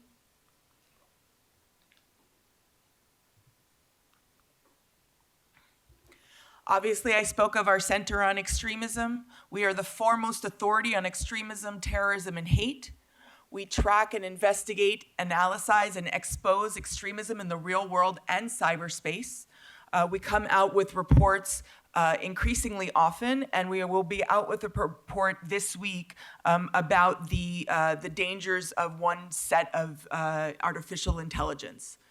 So we are watching this very carefully and showing how this could become a major issue in the future. We also provide trainings in Violent Extremism 101, right? The trends and ideology that these individuals are following so that people have an understanding of where they are coming from, what kind of hate they have, and maybe how to deal with them better. We talk about hate crimes, as I spoke about. We also do a law enforcement and society program, which is a core values training that was partnered with the United States Holocaust Memorial Museum, started in 1998. We were told by law enforcement that ADL needed to provide this training. It could not be law enforcement speaking to law enforcement because we are the communities that we serve. And we brought it here to Los Angeles. We have it with a partnership with the Holocaust Museum Los Angeles, which is in Pan Pacific Park. We do a core values training where we use the Holocaust not as a way to call law enforcement Nazis or to make them feel bad. It is to show them what happens when democracy goes awry. It is to show them what happens when law enforcement actually becomes complicit in the Holocaust, in murdering, in genocide. We want to use that as an example so that they come back and they remember their core values and that they remember why they joined law enforcement in the first place, to protect our democracy and our Constitution. And one of the things we also talk about, just speaking of today, is why those individuals are able to say what they say is because law enforcement is protecting our right to say it, no matter how hateful or vitriolic. We also have a fantastic partnership with LAPD, a very long-standing partnership with LAPD, multifaceted. We have a law enforcement advisory committee that has been meeting for over 20 years, currently chaired by Chief Moore. It is an intelligence sharing and networking group that meets quarterly in order to share information across jurisdictions and also to meet each other, because that's not something that law enforcement has a lot of time to do. So this is that kind of meeting where we are providing intelligence to law enforcement. ADL is providing our resources, but law enforcement is speaking to each other. We also have our Sherwood Prize, which has been going on for 27 years. It is a prize that awards those who go above and beyond the call of duty in fighting hatred and bigotry. Our very own Commissioner Southers just received it, and Commander Paulson, there she is. Commander Paulson also received it along with Senior Lead Officer Danny Chow. But there has been no less than 10 at least, and that number is very low, but 10 Sherwood Prize honors in the 27-year history that have gone to LAPD and the work that they've done. We have done dozens of professional development workshops provided on various topics. We created, along with Deputy Chief Chow, a special training for the West Bureau, which we're now moving over also to the Valley Bureau, talking about the American Jewish experience, what it's like to be a Jew in America today, what we're facing, who we are, because most people don't know the Jewish community. They don't know how diverse, they don't know how multiracial, they do not know who we are. And we want to introduce that to the officers because they're going to be serving us. And it really came out of the experience we had at the Sushi Fumi incident, where diners were attacked for being Jewish. Some of them that were attacked were not Jewish, but that obviously didn't matter to the attackers. And so we built this to show the officers the community that they're serving. They have done it with other communities. It's been successful. We're doing it with the Jewish community, and they hope to move on to other communities as well, because this is a really important training. The one thing we do here, which is unique, is we take them also to the Holocaust Museum of Los Angeles, and we provide them with a guided tour, normally of a survivor or a child of a survivor who's the docent.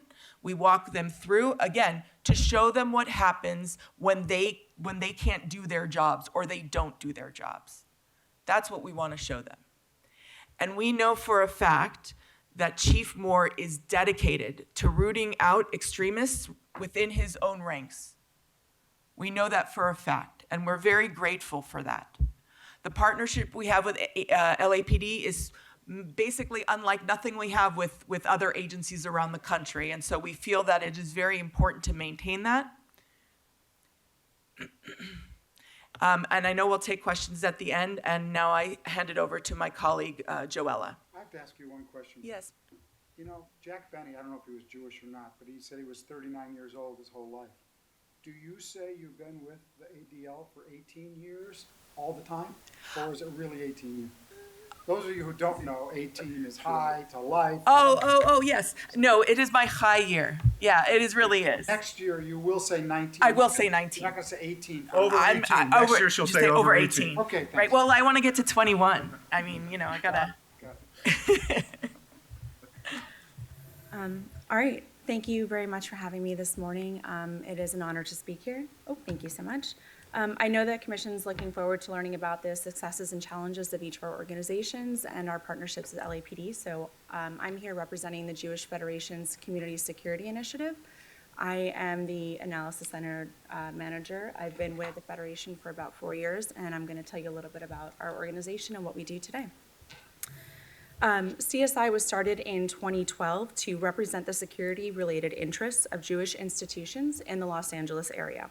It's about 1,500 square miles that we catch. It's not the, oh, sorry, slide before. Yep, thank you. Previous. You can just go to the beginning one and hold. Thank you so much, I appreciate it. We provide free services to approximately 500 nonprofit sites that represent mass gathering areas of Jewish communal life. So what that means are synagogues, schools, camps, thank you, cemeteries, whatever is a mass gathering area, a nonprofit for Jews, right? According to the Federation's most recent study of Jewish LA, 70% of Jews in Los Angeles are very concerned about anti-Semitism here in the United States. As you just heard from the ADL, this is not an unfounded concern. And as you'll hear from Aganam, who guards the most visible parts of our community and directly feels the effects of the increase in anti-Semitism. In 2022, our analysis center tracked more than 200 incidents in Jewish sites in and around Los Angeles, ranging from reports of, just suspicious activity to actual criminal acts. So of those 200 plus reports, 60 of them we found to be with a hate bias or a hate crime or a hate incident, which was 46% increase compared to 2021. And this is the highest number that we've had in our 11-year history. Our biggest challenge, however, is reporting. So with other communities, as with other communities, I should say, incidents are underreported. Some members of our community are unaware of the urgency in needing to report a threat to their institution. Sorry, let me just go here to the next slide. This is actually some of the hate bias incidents that we experienced, and as you can see, they range everything from phone harassment to a bomb threat to what have you. So it's quite the range that we're seeing at Jewish sites here in LA. Some members of our community are unaware of the urgency in needing to report a threat to their institution, a crime that took place, or an anti-Semitic incident. Others feel the rise in anti-Semitism is a new norm and not necessarily something to be reported to any of our 3 institutions or to law enforcement. We often field concerns from the community and respond with our training, services, and support. Sometimes support means helping to foster relationships with law enforcement, like LAPD, in areas of our community who traditionally do not or will not engage with the police. So in February 2023, when 2 people were shot in the Pico-Robertson area simply for being visibly Jewish, CSI's interaction with LAPD helped to mitigate anxiety in our community. Our clients know we have multiple mechanisms to communicate and move populations off the X. It's one of the many successes of our initiative. We can do so if law enforcement believes there is a large enough threat in the community should be notified, right? And we are obviously so grateful to LAPD for their quick actions in identifying and apprehending the suspect and preventing further injury. At CSI, however, we do have 3 legs of our program, and this model has been proven to be quite successful over the last 11 years. Our free training and services empower sites to think about security best practices and prepare them for adverse situations. So the first leg of our program are site visits. Sometimes we also call this a vulnerability assessment. CSI staff will go out to a client site location, assess key physical security vulnerabilities, and provide a very thorough document with multiple levels of mitigation strategies. Our staff has conducted over 460 of these. So this document can also be used by a site to apply for the federal and state nonprofit security grant program, which supports target hardening and physical security enhancements. The second leg that we have is training. We teach institutions to follow safety and security best practices, preparing them for anything that may come their way. This can range from protecting their site against theft to active threat mitigation strategies, right? So active shooter, what have you.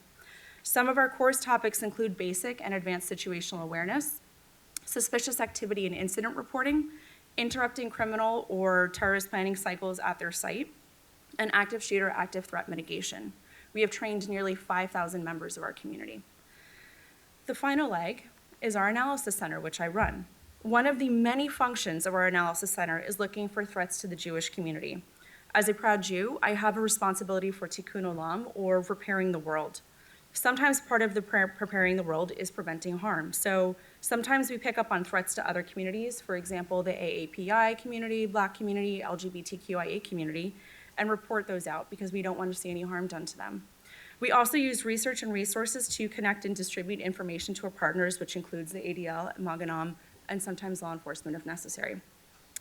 The next part of it is also communication. So that little email icon there just represents how we regularly communicate with our clients about incidents in close proximity to their site to keep them situationally aware.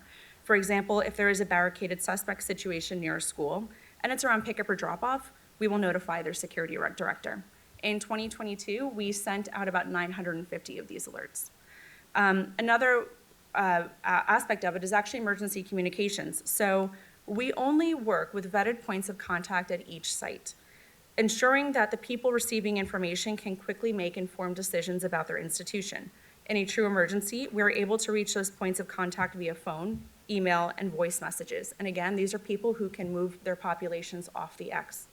That also includes communities that observe Shabbat. So that little device that you see up there, the picture, with a little bike light attached, is actually our Shabbos link. That device is installed in Orthodox synagogues around LA and enables that part of the community that observes Shabbat to only receive life or death information on Shabbat without breaking the Sabbath. The last thing that we have that's a key part of our analysis center is reporting, which I briefly touched on before. The CSI Analysis Center takes reports from incidents at Jewish sites. We have nearly 1,500 reports since CSI's inception. This enables us to make connections, analyze trends, and adjust our training curricula to include new threats or concerns in the community. Our training has contributed to a stronger sense of duty to report from our community and also increased situational awareness in our community. Piece by piece, our initiative is helping to repair the world, and in doing so, protecting and preparing generations of Jews. Thank you. Sorry. I guess that brings it to me. Again, Rabbi Yossi with Magen Am. So we are definitely the youngest organization sitting at the table. Our mission is to train and empower community members to be able to deter, respond, and secure Jewish communities. We do this in developing a culture of security throughout the community, something that our partners at the table do as well. And we're serving communities throughout Los Angeles and recently opened a chapter in Phoenix. What we do is we provide a framework of training and an infrastructure for equipping Jewish community members to deter and respond to these threats. This includes training for members who are licensed security professionals who volunteer their time. We have 45 licensed professionals who volunteer at 13 centers on a weekly basis, as well as volunteering for community events and schools. We provide Stop the Bleed and emergency medical training to our volunteers and to the community at large. We provide situational awareness classes, de-escalation classes, talking to these professionals above and beyond the state standards for security, as well as for the general public, so that they don't become the victim of a hate crime or just any crime that faces our community these days. We provide protocol for reporting to local agencies. We speak to the community about the legal use of force and the force continuum. Especially over COVID, there was a huge uptick in firearm ownership, so we made a firearm safety program to help educate people so that we weren't having accidents within the homes. Excuse me. And we provide active shooter training drills for the schools that we are providing service for. In addition to this training, we have infrastructure including a 24/7 hotline and response. This includes, we've received over 750 calls for service each year for the last 2 years since we began this program, currently covering only about a 2 square mile area within the Jewish community, so you can imagine the scope that this needs. We work with local law enforcement, local government to make sure resources are directed to the Jewish community when they may be more at risk, especially within the Orthodox community, when many people are walking to and from synagogue. They do not have cell phones, they don't have access to alerting law enforcement, so we'll meet in advance with law enforcement to make sure that they know the walking routes, they know the synagogues, they know when the people are going to be in the street versus in the synagogue, so that there can be more of a presence if possible. We work on incident case management, so if there is an incident, and I'll speak about a couple specific ones shortly, but if there is an incident, we try to move that incident through just capturing that report all the way to we know a police report was filed and there was follow-up on that report. Just last week at the meeting that Chief Moore had referenced, a member of the community whose husband was chased through a parking lot because he was walking in Jewish clothing by people flying a Palestinian flag, yelling "Free Palestine." We found out that person was never charged. There was no one ever charged for that incident. It's possible that they caught them on another charge, but this had it had fizzled out, as she said. Chief Chow has actually set a meeting with us, and we're working on following up on that, but we had at that time created a report on the individual, and this is something that we want to just make sure doesn't fizzle out because people's families are on the line here. We have a rabbinical advisory board because in parts of the Orthodox community, there really is I'm not sure what the best word is, but control by the rabbis on how the community views certain topics. And we want to make sure that the community does feel that they can report to law enforcement, that they do feel that they're able to have these interactions. And in many cases, they won't, as will be highlighted in one of the incidents I will discuss. In addition to this, we have armed security guards at several institutions. We have a patrol and response service attached to that 24/7 hotline, primarily responding to incidents that do not rise to the level of crime. They would be considered a non-emergency call, but somebody yelling Heil Hitler outside of a synagogue or throw the Jews in a gas chamber is a non-emergency call because there's no violence taking place. And so these are the types of things. Just if somebody sees that, if somebody hears it, we want them to call and we can be there within a couple minutes. We know 911, the hotline is way overwhelmed with the call volume. So we're trying to create community solutions to help people feel safe. To talk about the threats really quickly, we know, as highlighted by the Colleyville, Texas case, there is still radical Islam state-sponsored terror that targets Jewish communities. There is anti-Israel activists, as we saw with the Sushi Fumi attack or this parking lot case in May of 2021. There are far-right extremists, white supremacists, neo-Nazis. As Jeff had pointed out, there are conspiracy theorists. The shooting that took place in February wouldn't fall under any of the previous categories, but a conspiracy theorist who believes Jews were responsible for COVID. We face threats from the Black Hebrew Israelites group, who claim that Jews are not the real Jewish people and have committed stabbings in New Jersey and other attacks against our community. as well as just local crime, transients, things that affect the community and affect our ability to, and I'm going to qualify that statement with one of these cases, affect our ability to walk to synagogue where we have youth, children with their parents that we do not use vehicles on the Sabbath, we do not use vehicles on holidays. And so the ability to live and practice in peace is really what we're trying to accomplish. To highlight two of these incidents, number one was there was an incident on Melrose when Commander Paulson was still the captain of Wilshire Division, and a 50-year-old man who was just released from prison punched a 12-year-old boy in the face, clearly in Jewish clothing. The parents of that boy primarily spoke Yiddish. They weren't fluent English speakers, and they did not feel comfortable calling 911. So they called our hotline. We were able to respond. In an incident like that, security industry practices are that we can conduct a private citizen's arrest and then transfer to LAPD. And we were able to coach that family on the importance of filing that report and speaking to law enforcement and making sure that report went through. And so after some time, we were able to push that all the way through the process and make sure that a report was filed. But there are people in our community who don't have that comfort level, they have somewhat of a language barrier. And so that's one incident that highlights the need for a community solution like this. Another incident, as referenced, was the Pico shooting. So in that incident, the first call to 911 is somebody who is coming through our volunteer program as a licensed security professional. He's coming through our additional training. He's also an applicant to the LAPD awaiting his interview. So he was the first call in. He recognized the sound of gunshots. He had been through training with us. He took action and called the police.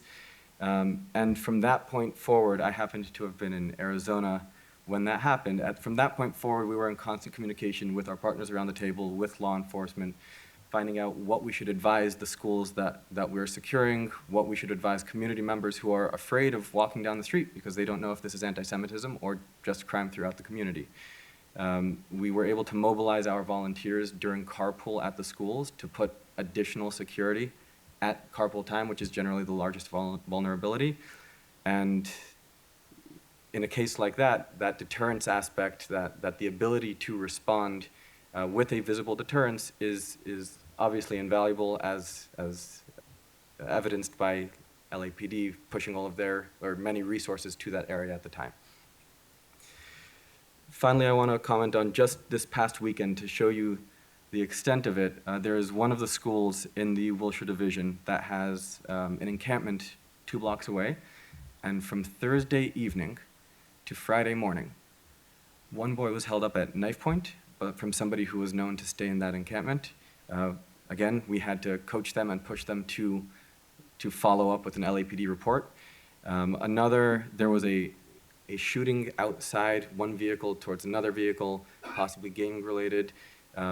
That incident took about 2 hours for the first officers to arrive. Now, the shooting had occurred at 4:30 in the morning, and the call occurred in the morning when they found the casings and they checked the video footage to see what had happened. So just the report of it took several hours, and our team was managing and following through to make sure that the report went all the way through. And an hour after that, somebody had broken into the dormitory there and stole a bike. This is 3 events in 12 hours at one institution, and at least 2 of those are linked directly to an encampment right by. So we were pushing volunteers to secure that community. Our patrol put a higher presence in that neighborhood at the time. And again, we know that we can't expect law enforcement to be at every synagogue, every school, every institution all the time, and there needs to be a community solution. To highlight this, 15 years ago, it was not common to see armed guards at Jewish sites. And today, if you were to go to any Jewish school that wouldn't have an armed guard, you would be shocked. So this is just the feeling within our community, and I think it is, the stats will show that it's facing our community more than is a fair share. And so we're doing everything we can to fix that. The challenges, as we were asked to present challenges to our mission, reporting has been one of the big ones. I'm very encouraged by the chief's comment looking at the potential to add online hate incident reporting to be considered. Speaking from experience, I can show you phone records of a 5-hour process to report a hate incident because you do need an officer to arrive and you are understaffed. We recognize that, and we just want a better way to get you that incident so that you can put cops on dots or whatever the method is. We want to make sure that the reports are real. We want to be able to push that information up and down the chain. So part of it, as our partners at the table are compiling these reports and stats and passing them along, we also want LAPD to be able to receive those reports in a manner that will result in resource allocation. And then finally, resources. I think everybody knows that funding and staffing are very difficult to come by in today's day and age. So for an organization, for I think all the organizations here, that is something that continues to be a challenge. Thank you. Thank you, Rabbi. Mr. Abrams, I'm going to start with you since you threw up a picture of someone who's near and dear to me at the very beginning there. The black community and the Jewish community have worked, as you pointed out, for years, decades, to advance the civil rights of not only both people, but all people. And I specifically wanted the presentation today to further that, knowing that incidents of hatred towards your community and others as well, but yours in particular, have seemed to gotten out of control. They're just spiraling upward. My own daughter, she went away to college in Pittsburgh, was a freshman when the Tree of Life incident occurred. So she was less than 1 mile from that incident. And everyone in her dormitory was frightened and being mixed, partially Jewish. She was definitely frightened. And it took a while, and thank God the Jewish community there wrapped their arms around her. So that was very helpful. Speaking to that point, Ms. Lowenstein, I come to you because you pointed out that one of the missions of the ADL is education. And working in partnership with law enforcement is extremely important. But I also think that education of our children about hatred in the past can help them know and understand why those legacies should be on the ash heap of history and not move forward. So I would encourage you, if you don't already have the programs, to go into schools, to invite children to the Museum of Tolerance. It's definitely something I believe we need. Rabbi, you and I previously spoke about some of the tasks and services that you provide to your community. I was particularly interested when you had mentioned to me use of new technology to help in the Jewish community. That technology that you and I discussed at the time was the use of drones, and to help magnify or extend the reach that you have to determine who is in fact threatening members of your community. And we also discussed the public-private partnership on how that type of technology can help you then turn around and advise the LAPD, or whether it's the Beverly Hills PD or not, but to get someone there rapidly. Can you speak to that usage of new technology and how it has helped you? Absolutely. So going back about 3 months, we were the first known security company to use a drone as part of our patrol and response service. So it was during a Jewish holiday where there were hundreds of community members walking up and down the street, and the normal use of a patrol vehicle is extremely hindered because of the amount of foot traffic. So as a private organization, we were able to put a drone up that would essentially assist as eyes, DFR, drone as first responder, eyes on scene before our patrol was getting there, and able to advise our guards at various sites if there was a potential threat approaching their institution, even before he was within eyesight.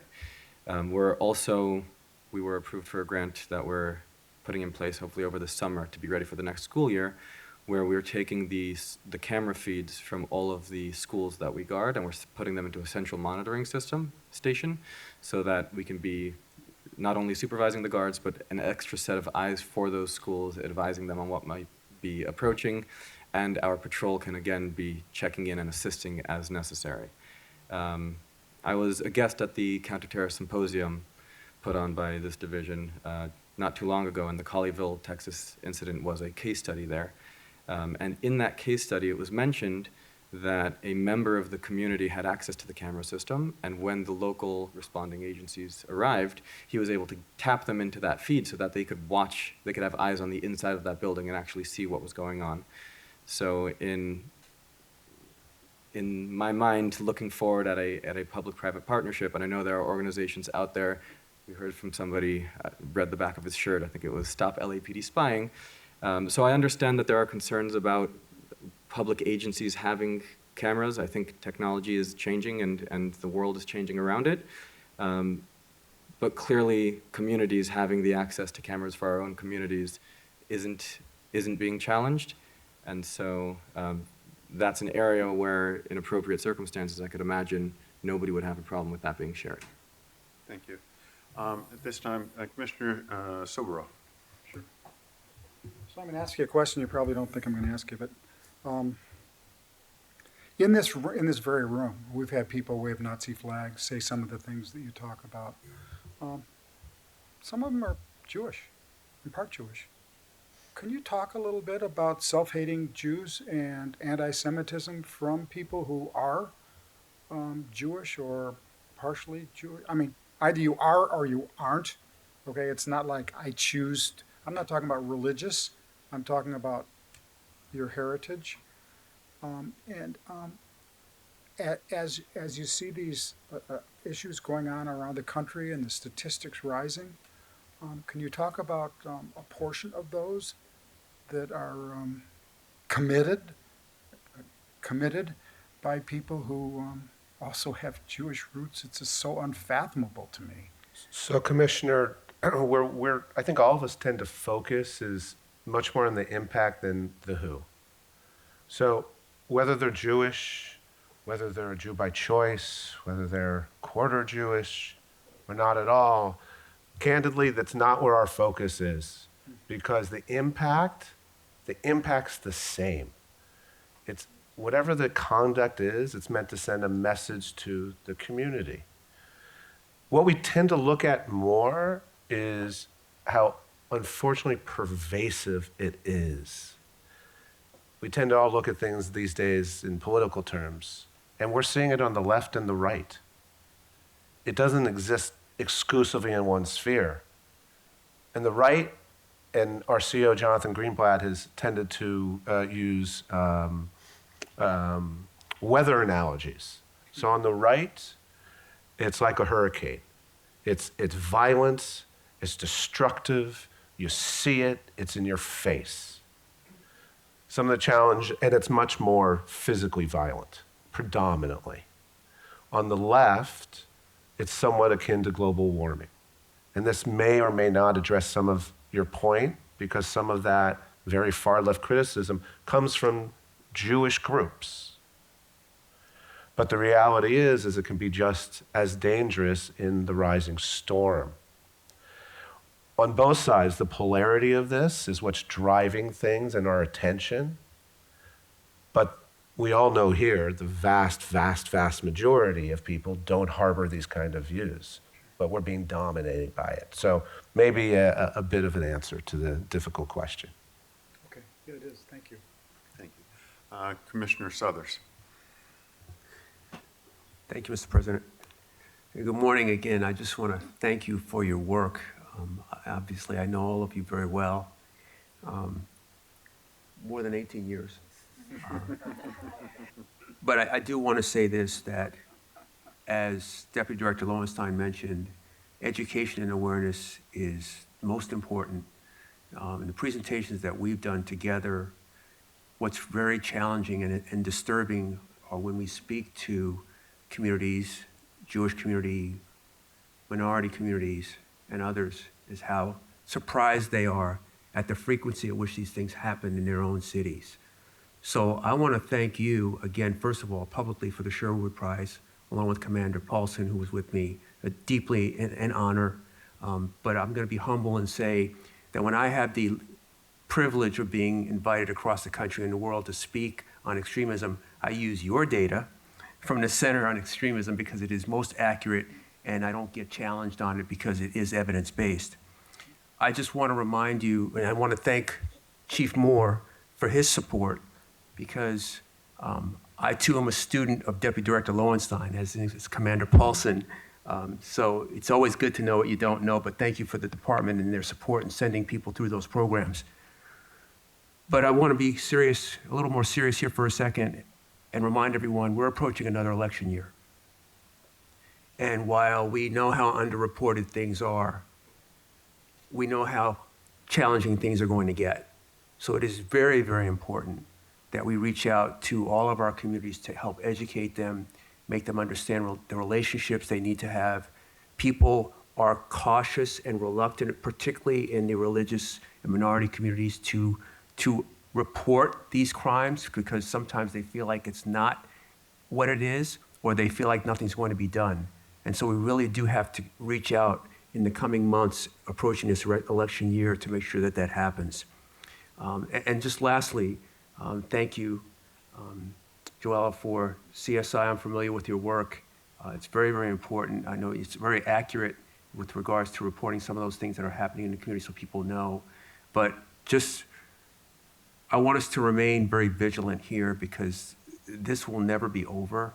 Hate is a learned behavior, as you all know, and the only way we can push back against it is to educate the majority of our population about what it is, what can happen to them, but most importantly, what they can do about it. So thank you for your work. Thank you, Commissioner Southers. Commissioner Kalanche. Thank you for your presentation. I missed a portion of it, so I don't know if my question is redundant. One of the things that I wanted to follow up on was the underreporting. I grew up in a community where we didn't report crime for fear of retaliation from gangs, but I don't know, like I'm assuming that it would be different in your community, so I just wanted to understand some of the dynamics of that. Yeah. Sure. So I'm sure we all have our own reasons for it, but with regard to the underreporting, sometimes it's just like I had mentioned, complacency and just this is a new norm. Are the police really going to be able to do anything about it? Sometimes, as Yossi had mentioned, it's response times. Our study of Jewish LA found that actually nearly half of Jewish homes in Los Angeles have someone who is an immigrant or the parent or the child of an immigrant, and usually communities like that either don't have pleasant experiences with police either at home or in their new country, right? So sometimes it's just a little hesitancy to understand why it's so important to report things here. So those are some of the challenges we're facing, particularly when it comes to reporting. And yeah, I'll let someone else take the floor. Actually, those are a lot of the same issues in my community, right? Where like they come from a country where like there's a lot of police corruption, and so like, or like, what are they going to do? Nothing ever changes. So yeah, it's really interesting. And part of it also is, and it's, I think, on all of us to communicate this, is it's not only about a crime and a prosecution. So many of these things, these incidents, they're message. They're trying to terrorize a particular community. So the mere reporting it may or may not be a crime because we often have First Amendment concerns. Mm-hmm. But the fact that it's reported allows us to accumulate the data, right, and data drives policy and resource. We're right now in a terrible situation with the nonprofit security grants. Last year, our state allocated $50 million. In the revised May, Governor Newsom included $10 million. which was an increase from the 0. We asked for 80. At 50 million, only, I think it was 37% of applicants had their requests filled. And that's not just the Jewish community. So this is a communications issue as well, that there's so many reasons why we all need to know, community organizations, law enforcement, and also organizations like the city's Department of Human Relations, led by Capri Maddox. All this drives where we can go as a city. So that's the other reason. But I think it's a communication issue as well. Interesting. Thank you. I have a totally different question, more related to law enforcement. And I don't know if this was addressed. Do you have data to show I don't know if I want to call it incidents of like extremism or anti-Semitism within law enforcement? And I don't know if that's something that was already brought up or not. Sorry about that. No, it's a great question, and it actually was, I spoke very briefly about it. So just to elaborate, the answer is yes. We have had reports, and our most recent and extensive report was on the Oath Keepers. The Oath Keepers are anti-government extremists, and there are lists that were released through the internet, which had about 30,000 names on them. We combed through all of those names, and we, by department, were able to pick out the individuals who have served or are serving in different law enforcement agencies. We then turned around, provided that information to each department, and I know for a fact that when I reported it to Chief Moore, it was instantaneous in the action that was taken. So the answer is yes. And we also have a full training for law enforcement on rooting extremism out of law enforcement. And so we're working very diligently on that, because majority are not. There's we're talking about 1% of the 1%. So it's a very small portion, but obviously they make up most of the news that get heard, and all of the things that we talked about, where Joe Sherwood, when he started the Sherwood Prize, says, why is there no good news about law enforcement? That this is kind of where we sit right now. So we do that very often. We also have a report that comes out every year called Murder and Extremism, which talks about the levels of murders that occur in the community from someone who has an ideological bent. Sometimes the murders are about the ideology, and sometimes they're not, but we count them anyways. And 75% over the last 10 years have been white supremacists. And so we see this trend, like Jeff said, it's a hurricane that's coming at us. And we're doing everything we can to work with law enforcement to try to protect our community against it. I appreciate that. And even if it's like less than 1%, it's still important, because I feel institutions tend to live and grow cultural norms within institutions. So even a 1% is not a good thing. Agree. Yeah. We could use a few more Jewish women cops, if you want to help us. We'll be happy to help recruiting, 18 years and plus. Thank you for your work.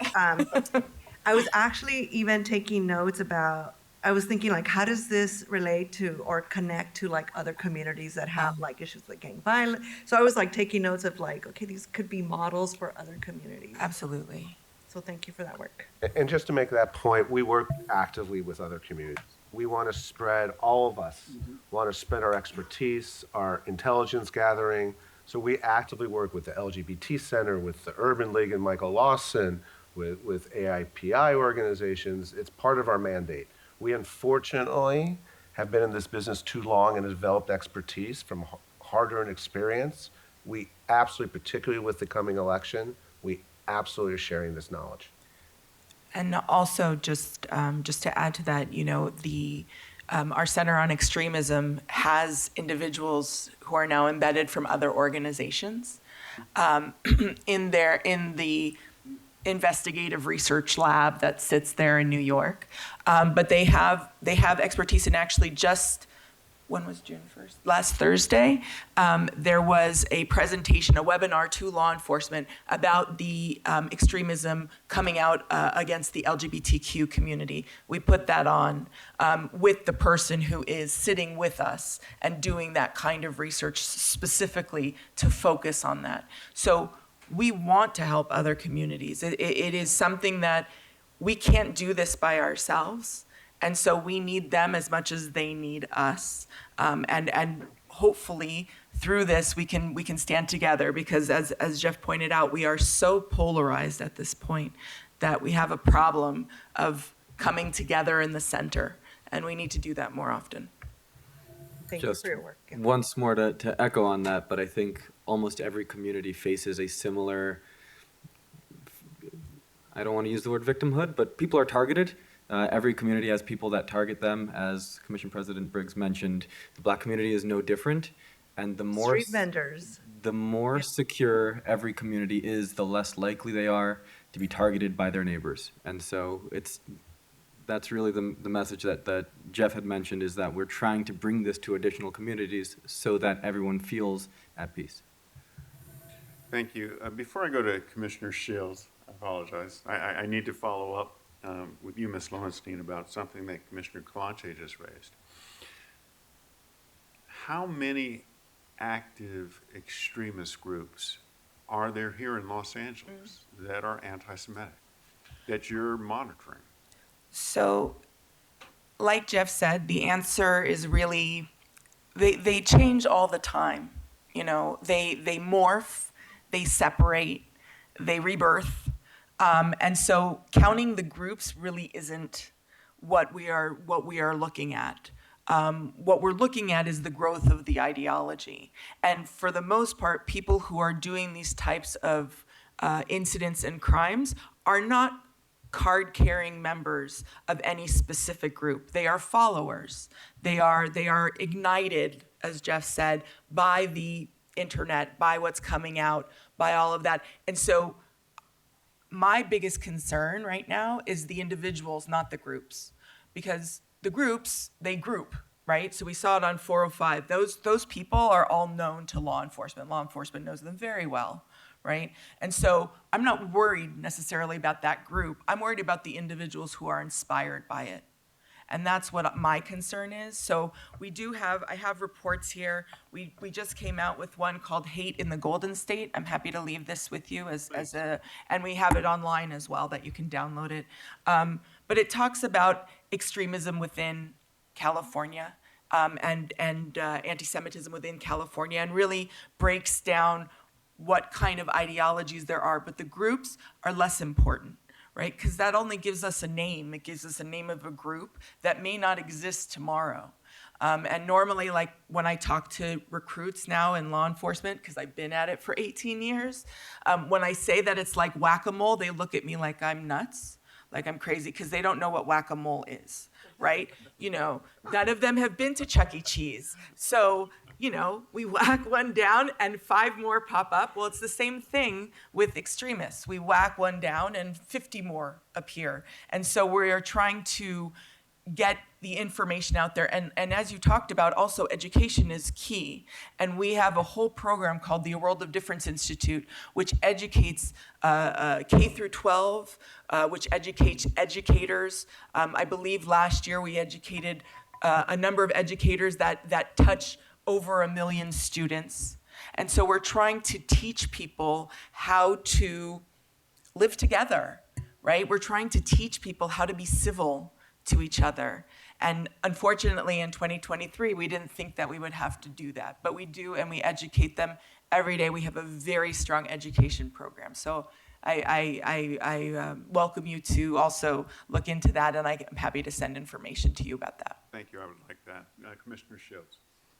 Thank you, President Briggs, and thank you so much for this very terrific presentation. Thank you for all the work that you do to keep the Jewish community safe and to keep all of our communities safe.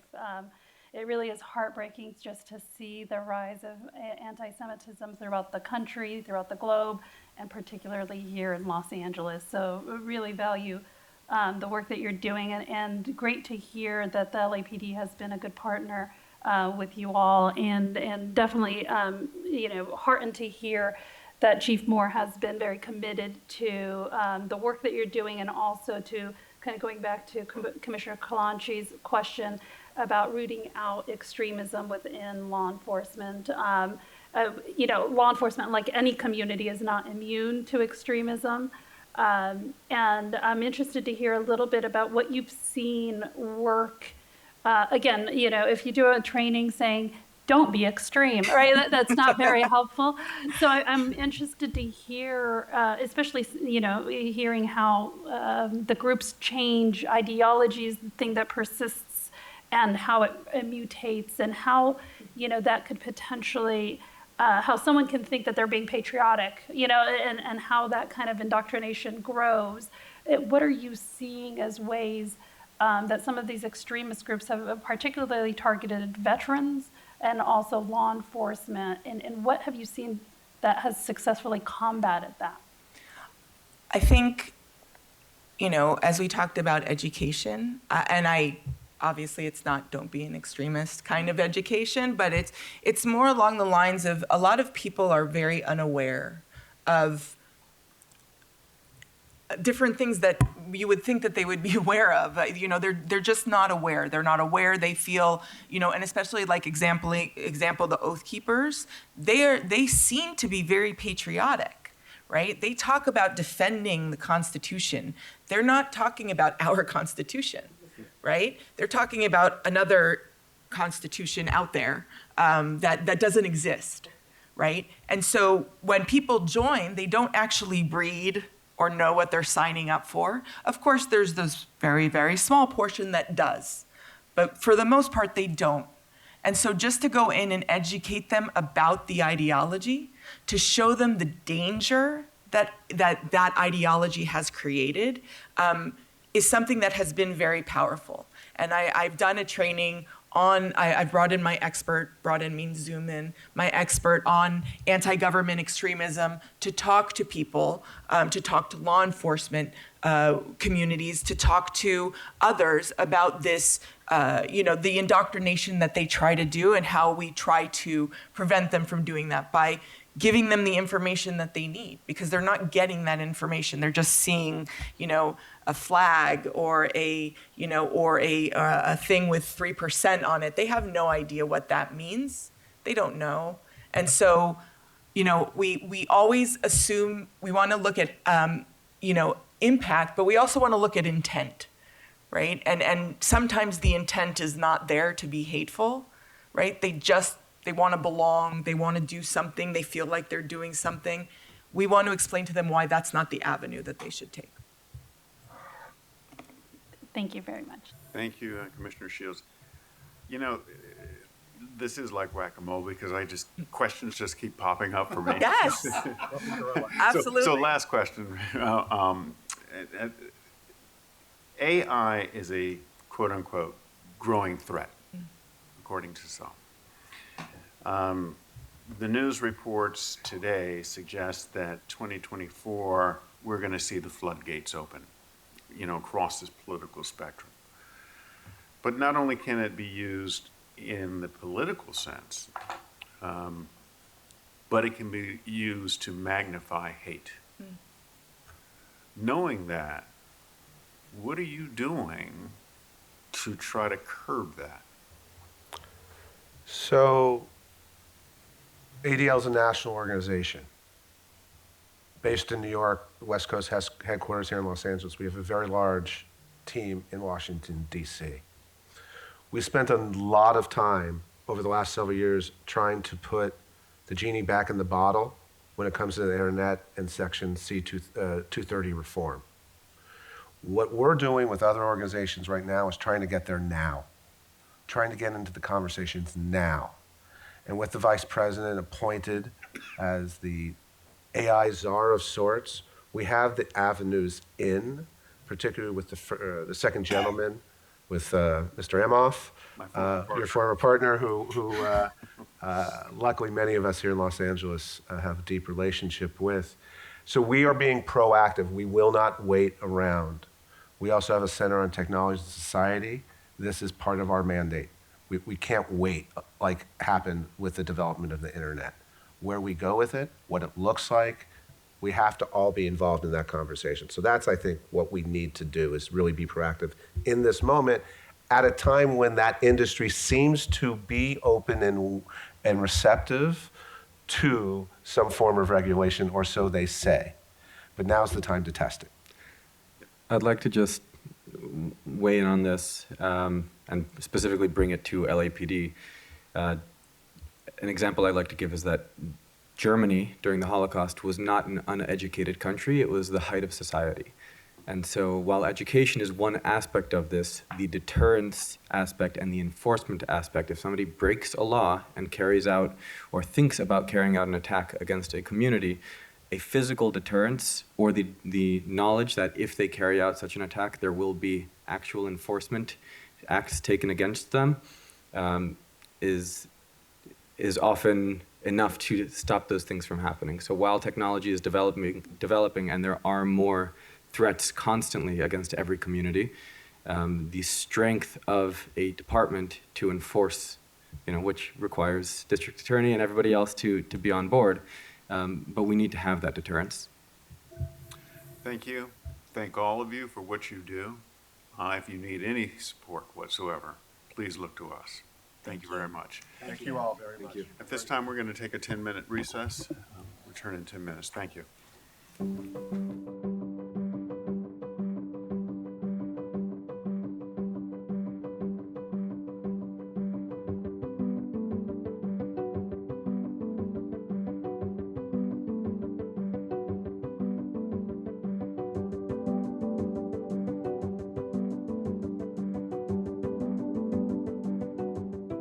Looks like everyone is back and we can resume at this time. At this time, we're going to item 4B on the agenda, the department's report concerning attrition, retention, and recruitment.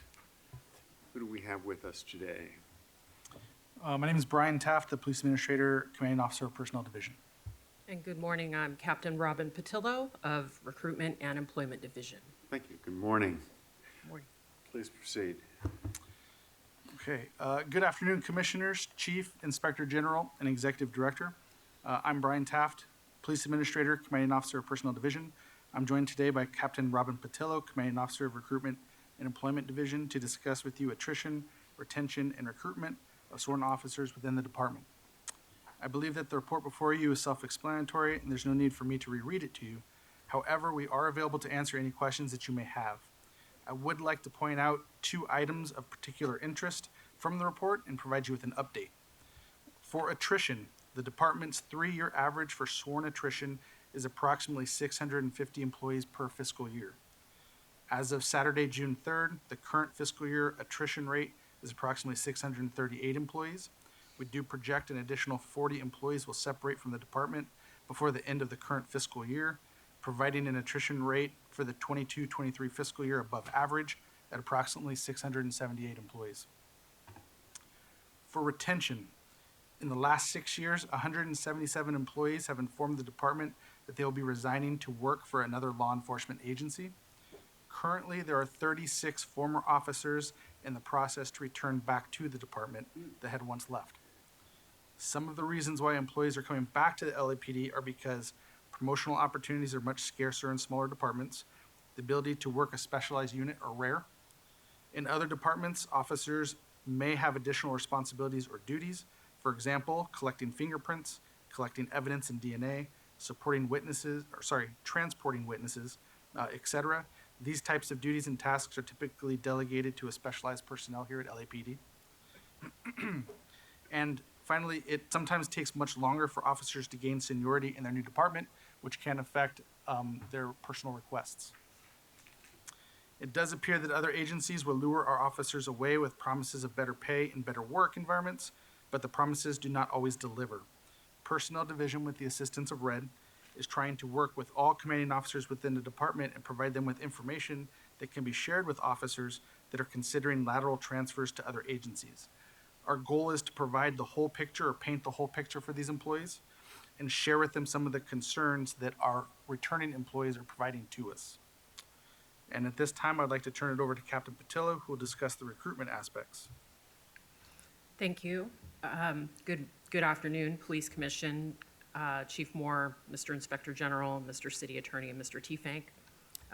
Like Mr. Taft said, I'm Captain Robin Patillo. I'm in charge of Recruitment and Employment Division, or RED. And I'd like to talk about our hiring and diversity numbers for the last 12 months, the functions of RED as they relate to the 7-step hiring process, and our strategies for increasing the number of recruits appointed to the Academy, as well as increasing diversity. I know Chief Moore touched on it earlier. We just started our last class for the fiscal year of 22-23. That began yesterday. The class contained 44 recruits, 15 of which were female, to make 34% of the class. 25% were African American, and 7% were Asian American Pacific Islander. So for fiscal year 22-23 as a whole, the goal was to hire 780, and we are at 452, which is 58%. The goal was to hire 24% African American. We are at 13%, for a total of 58. The goal was to hire 12% AAPI, and we hired 9% AAPI, for a total of 41. And our goal to hire 50% female, we actually hired 24% of the recruits were female, 109. Not at our goal, but still above the national average of 13. To give you some perspective of years past of female hiring, fiscal year 18-19 was 25% female. Fiscal year 19-20 was 21% female. Fiscal year 20-21 was 54% female, although only 79 people were hired during that fiscal year. Fiscal year 21-22 was 27%, and fiscal year 22-23, again, is 24%. After we came out of the budget freeze, there were a lot of candidates that were in the pipeline that were ready to go, which is why I think we were able to push more females into the classes in 2021 and 21-22. RED consists of 57 personnel divided into recruiters, mentors, background investigators, background support, and personal history statement investigators and auditors. We also have a social media officer and an ACO coordinator. Each RED section serves a crucial function in the 7-step hiring process as we work in partnership with personnel department to hire applicants. Briefly, the steps in order, even though it's a 7-step process, it's a many-step process. It's the application, the multiple choice test, the personal history statement, the department interview, polygraph, and PFQ, or fitness test, the medical evaluation, the field investigation, and the psychological evaluation. Recruiting events are our main source in getting candidates to apply and take the multiple choice test, which is the entry point to hiring. And events that have been productive for us include college and military-based outreach, classroom presentations, multiple choice tests, and job fairs. We also have department-initiated organic recruiting outreach events like LAPD mixers and hiring seminars. Some events we've attended are not productive, and I believe it is my job to identify what is the best use of our time. And we are currently realigning our recruiting activities to ensure that our recruiters and mentors, every day matters and every effort matters. We dedicate resources to focusing on diversity hiring. Some brief examples, we've had a women's hiring seminar, an AAPI mixer, an African American hiring mixer is coming up at Harvard Park in conjunction with Community Safety Partnership. RED is planning to travel to Atlanta University Center Consortium Career Fair in the fall. And RED has initiated monthly meetings with the 4 affinity groups to exchange ideas and resources for recruitment. For women's recruitment, to attain 30% of employees by 2030, we must hire up to 50%. The new strategies, including increasing representation of women in our marketing and advertising. We are going to launch a project that was suggested by one of our reserve officers to do focused interviews of females that are doing regular police jobs. And this is a goal to normalize the job. It's not something unique or terrific to be a police officer. It's a normal job for a male or a female. And again, working with the affinity groups such as LAPOA. Our mentors are a key part of this process, where we have mentors that are assigned to female candidates and candidates in the diverse categories. They will notice if candidates are stuck between the process, in between steps, and they will make calls, emails, and texts to either allay the candidate's concerns or to see what is making them stuck, to try and get them through the process. We also offer oral interview preparation, mock orals, and a physical fitness program in 4 different locations, and a more focused fitness for hire program for candidates that have issues with medical or weight problems. The recruiters and mentors also are aware that the candidates are aware of the benefits that are available to them, including housing for hire and police officer referral incentive program, and hopefully in the near future, the sworn hiring bonus. Touching on the role of RED's role in the hiring process, the personal history statement officers conduct a pre-background interview and assist applicants with a 33-page questionnaire. The Background Investigation Support Unit assists the background investigators in the numerous records, residence, and employment checks required by post. That recently changed via a Senate bill. Prior, it was required that 7 years of employment was checked. Now it is 10. And in the prior years, it was a requirement to check 5 years worth of residences, and now it is 7 years. The background investigators handle the bulk of the field investigation, including adverse issues in the candidate background. So moving on to our marketing strategy, we were able to hire 452 candidates in this fiscal year with a minimal amount of marketing. Our marketing consisted of personnel department buying ads on social media. So the department is engaging in 3 future marketing initiatives to help tell our story, to convince candidates that we are the law enforcement employer of choice in Southern California. Launching June 12th, using $134,000 in leftover grant funding from the Los Angeles Police Foundation. The foundation engaged with Hawthorne Advertising to run a 3-month campaign. This includes digital billboards, transit-based media, digital space in retail centers, online advertising, and social media. We've required that Hawthorne and any future firms that we contract with provide us with metrics and measurables so we may gauge the impact that the campaign generates. The positive measurables will result in more qualified applicants, more recruits hired, and more officers graduating from the academy. The metrics are such as clicks and visits to join LAPD.com, page views, time spent on the website. There will be a real-time dashboard available to us so we can view what the deliverables are. And I think this will help us adjust our marketing strategy going forward. And then the additional 2 initiatives, we're embarking on a task order solicitation. This was launched May 26th. This is hopping on to the Department of Transportation existing list of vendors. The proposals, we have until July 20th to accept proposals. The department does not have to select a proposal, but we will entertain them.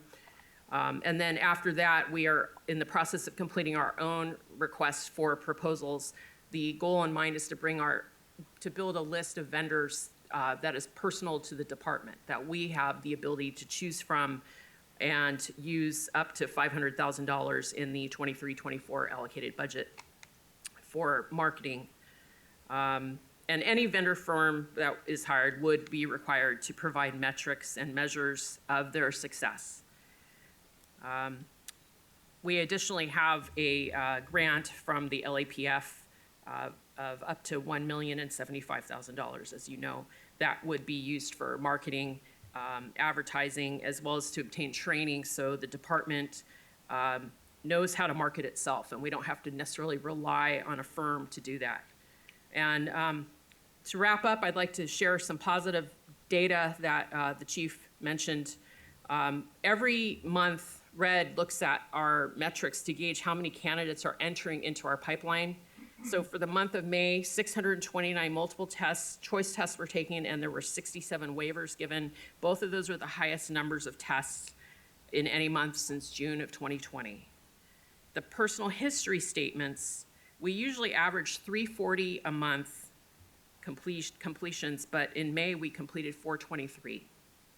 So that's the highest since July of 2022. We had 109 polygraph passes in May. That's the highest number in any month since 2023. 121 new background investigations were assigned in May. The previous 4-month average was only 71 a month. And currently we have 187 viable candidates that we refer to as Tier 1. That is essentially an active candidate that is likely to be able to be hired. The 3-month average was 160, so now our average is 187. So these are all indicators that there are more candidates in the pipeline. I give credit to my personnel. I've asked for more accountability and results from them, and they have risen to the challenge. This concludes my presentation, and thank you for your time. I will welcome any questions that you may have. I'm going to start with Commissioner Southers. Commissioner Southers. Thank you, Mr. President. Thank you for the presentation. We've spoken before. I just want to point out a couple of things and make a couple of suggestions.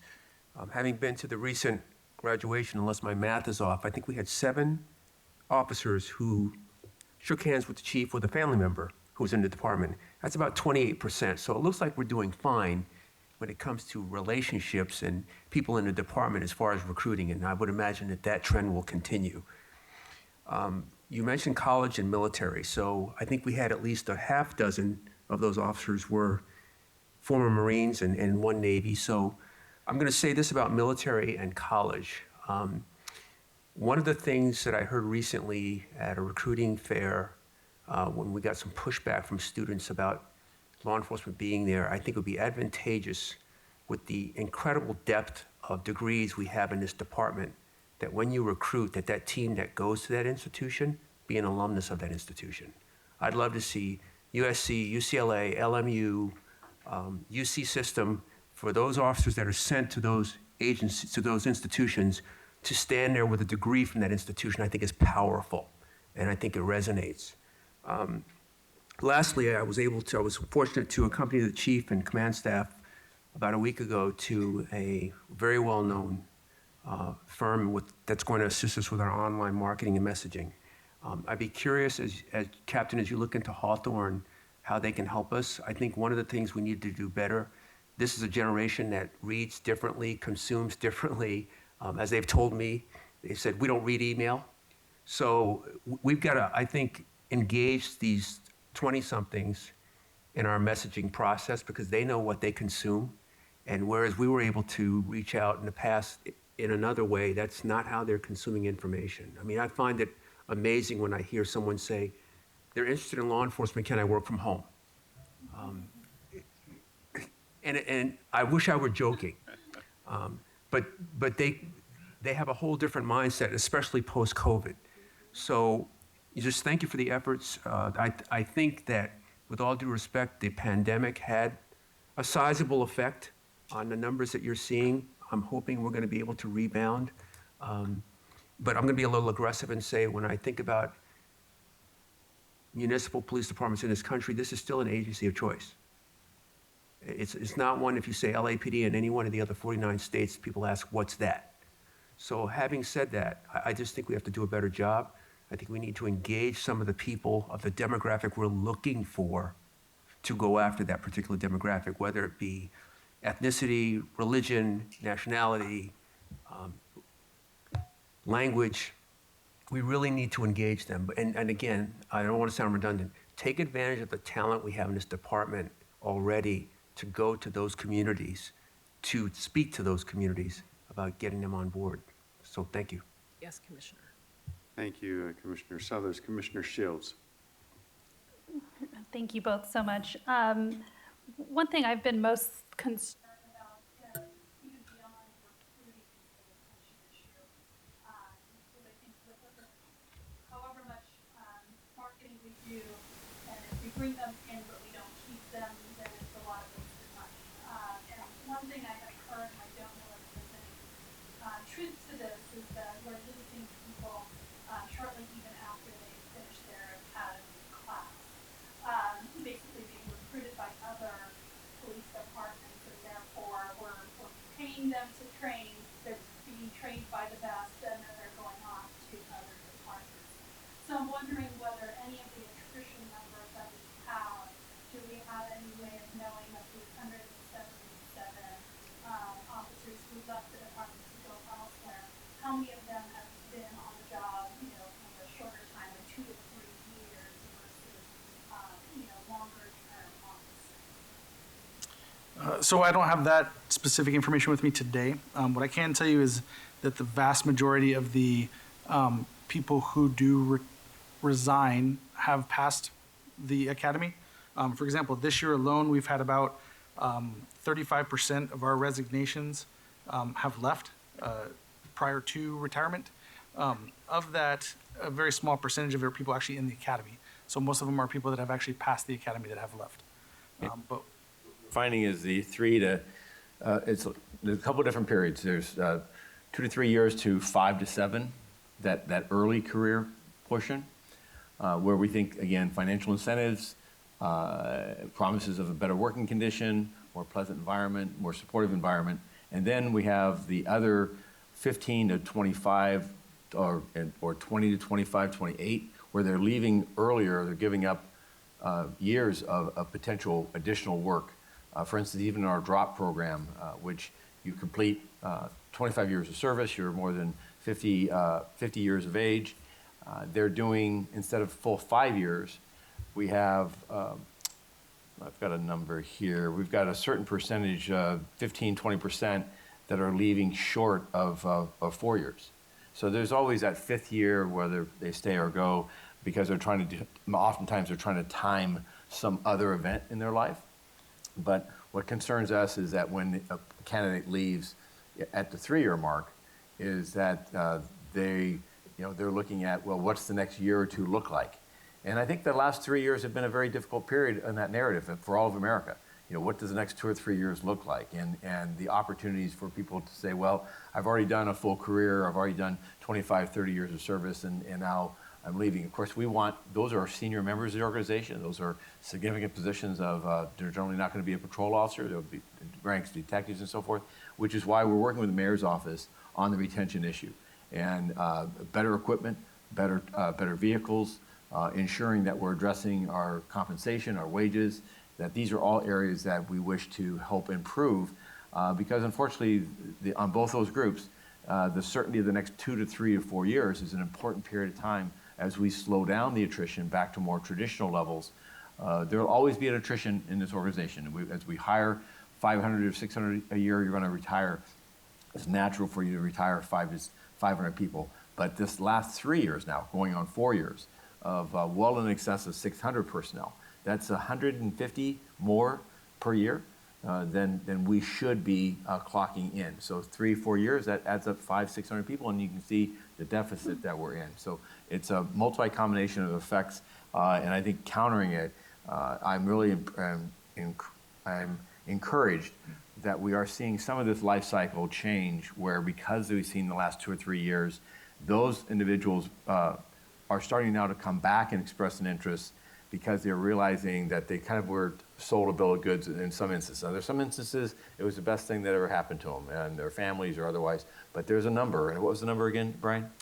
36. 36, which I'm hopeful that we'll look at, ensure that they're still qualified to be a member of this organization, But we're also have videos and vignettes internally of those individuals who have already come back in the organization.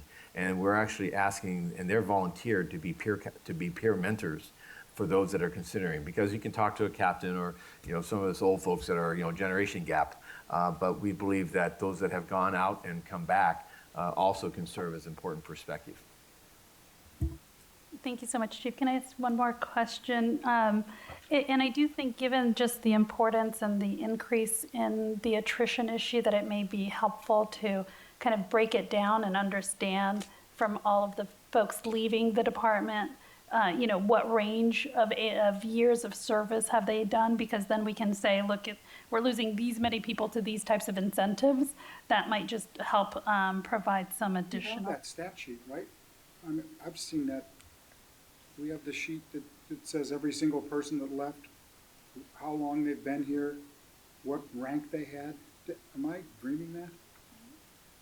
No, we have the data is available. So we'll come back with the 177 or the 177 in 5 years. Yeah. 6 years, yes. Yeah, is what the distribution of tenure was. Thank you. And does that also cover kind of like the demographics so that we can see if there's any trends as to gender or diversity? Okay. Yes. Thank you so much. That's it. Thank you. Commissioner Kalanche. Thank you. I had the same question about like trends, like at what is the largest group that's leaving, if there is any trend. I do have a couple of questions or comments. One is around, and these are, I don't think you're going to have the data handy, but something that I've been thinking about and I think we've all been thinking about is the number of recruits that are college graduates or with AAs, so that's important, especially because we do a lot of outreach and recruitment at colleges. So I'm wondering about that. Also, the other concern is around like who's getting disqualified and at what point they're getting disqualified. And I think I had requested that data, and I don't know if it exists already, but I think that's important to see, like, is it a specific group that's getting disqualified, or is there a specific place in the process that a large number of applicants get disqualified? So I think that would be important. And then the last thing is more anecdotal, but I've worked with young people, and when I had brought it up, like, have you thought about being a police officer? And because we all watch, CSI, the first 48, there's like this kind of like, yeah, I would want to be a police officer, right?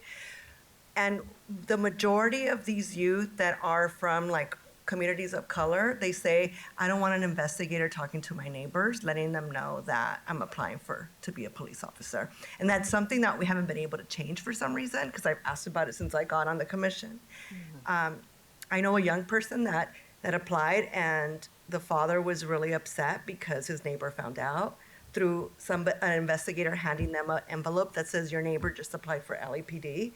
And he's like, we didn't tell anybody in the neighborhood that he was applying, but somebody just dropped off a letter, an envelope with a letter inside. So little things like that, whether they're anecdotal, this is like, or like they're just kind of the conversations people have in communities, whether they're true or not. But these are the things that might prohibit in some communities, folks from applying. And I think they're like simple fixes, but yeah. Thank you, Commissioner. I can certainly report back on metrics on who is getting disqualified at what part in the process. I've discussed that with former Captain Aaron McCraney, who's now the AGM at Personnel. He assured me that there's nothing that's inordinate about disqualifications, and there are multiple levels to when someone gets disqualified. It's not any one person who can make that decision, and that there's also an appeal process. But I will report back with that, and I will also report back with. I know that we do our backgrounds pursuant to some direction from Post and the requirements of the residence checks, and I think that includes neighbors. So I will find out if Yeah, there's and any it just depends on what flexibility. community you live in. It might be not advantageous for my neighbor to know that I'm applying, right? I will find out if there's any flexibility in that. Yeah, or other ways, teachers, or, I know that you already do that. I was gonna bring up one more thing, response here, but I lost my train of thought, but thank you. Thank you, Commissioner Kalanche. Captain Patillo, you have a big job ahead of you. The mayor's looking at you. City council's looking at you. We're looking at you.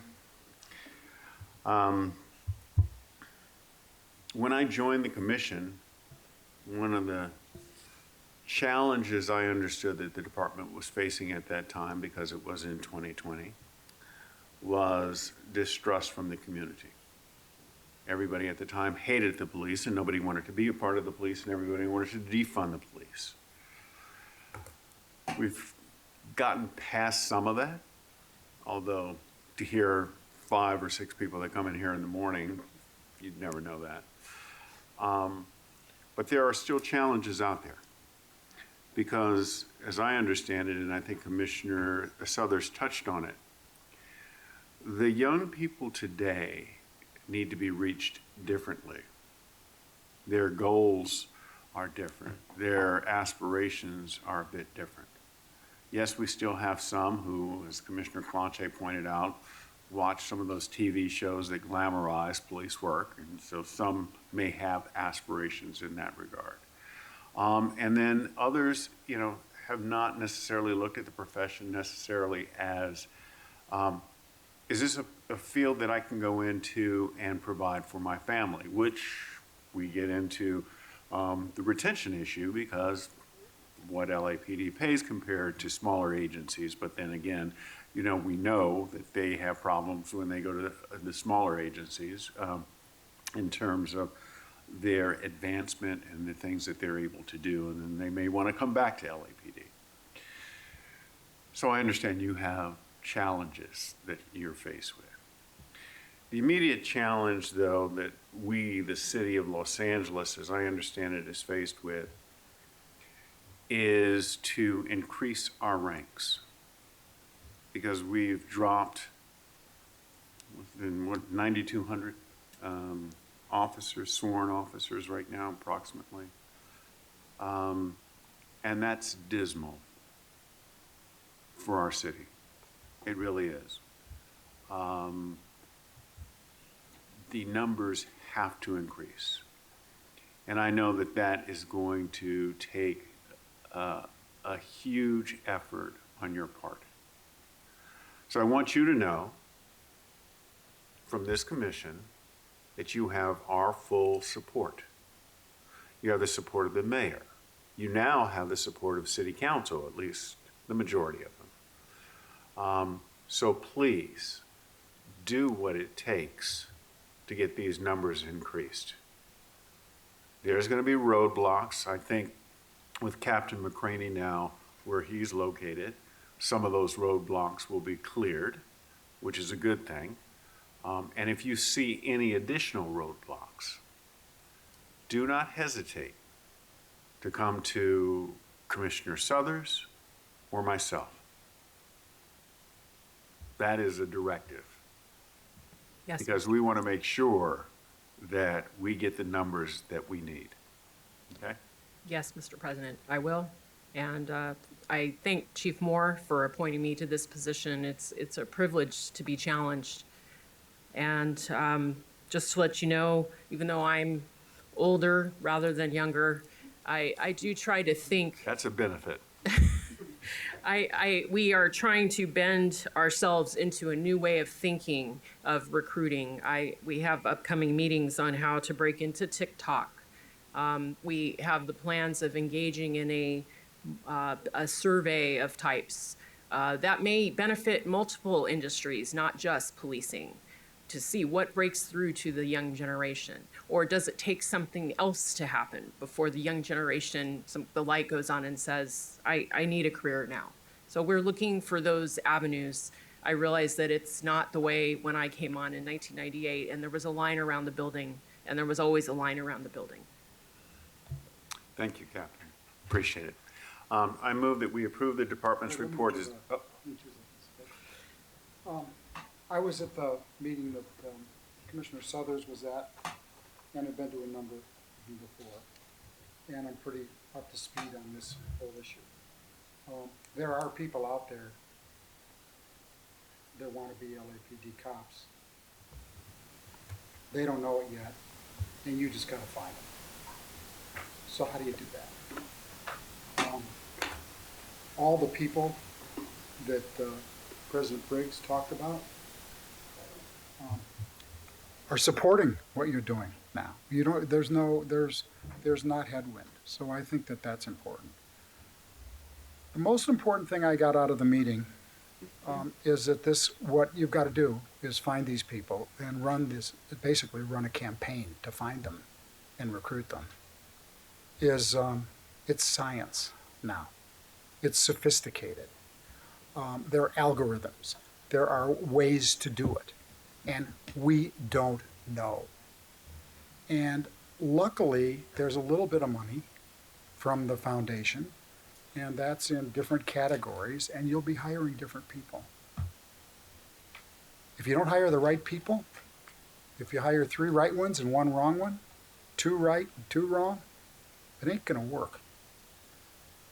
This is about the team you hire, the place you help.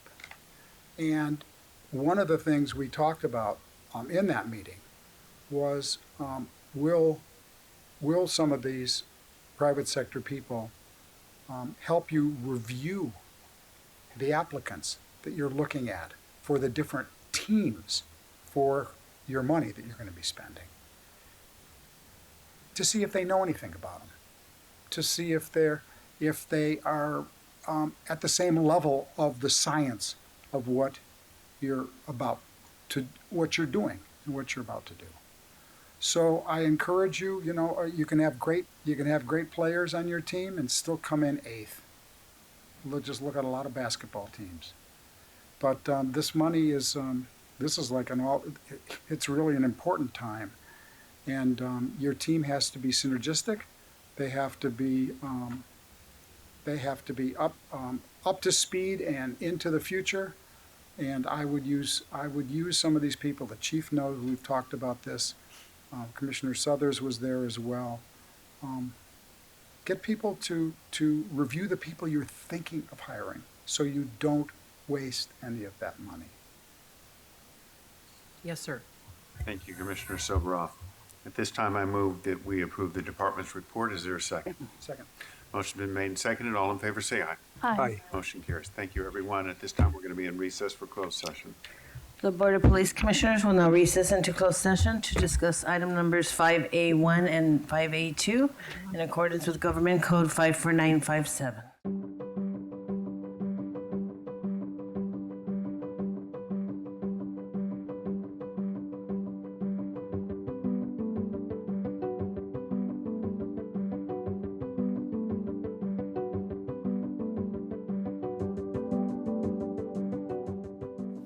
Okay, we're ready to resume. Okay, the Board of Police Commissioners has concluded its work in closed session. We are back in open session. The Executive Director will report out. Commission's work in closed session is concluded. Commissioner Soboroff was not in closed session for the record. Closed session item 5A1, officer involved shooting 028-22. Commission on a 4-0 vote adopted the recommendations of the Chief of Police, which were tactics, administrative disapproval, 2 police officer 2s, tactical debrief 1 sergeant 1, drawing and exhibiting in policy 2 police officer 2s, lethal use of force out of policy, administrative disapproval 1 police officer 2. Released item 5A2, officer involved shooting number 031-22. Commission on a 4-0 vote adopted the recommendations of the Chief of Police, which were tactics, administrative disapproval, 2 police officer 2s, tactical debrief 2 sergeant 1s, 2 police officer 2s, drawing and exhibiting in policy 4 police officer 2s, less lethal use of force in policy 1 police officer 2, lethal use of force in policy 2 police officer 2s. That concludes the report out. Thank you, Mr. T. There being no further business before the Board of Police Commissioners, I move that we adjourn. Is there a second? Motion's been made and seconded. All in favor, say aye. Aye. Motion carries. Thank you.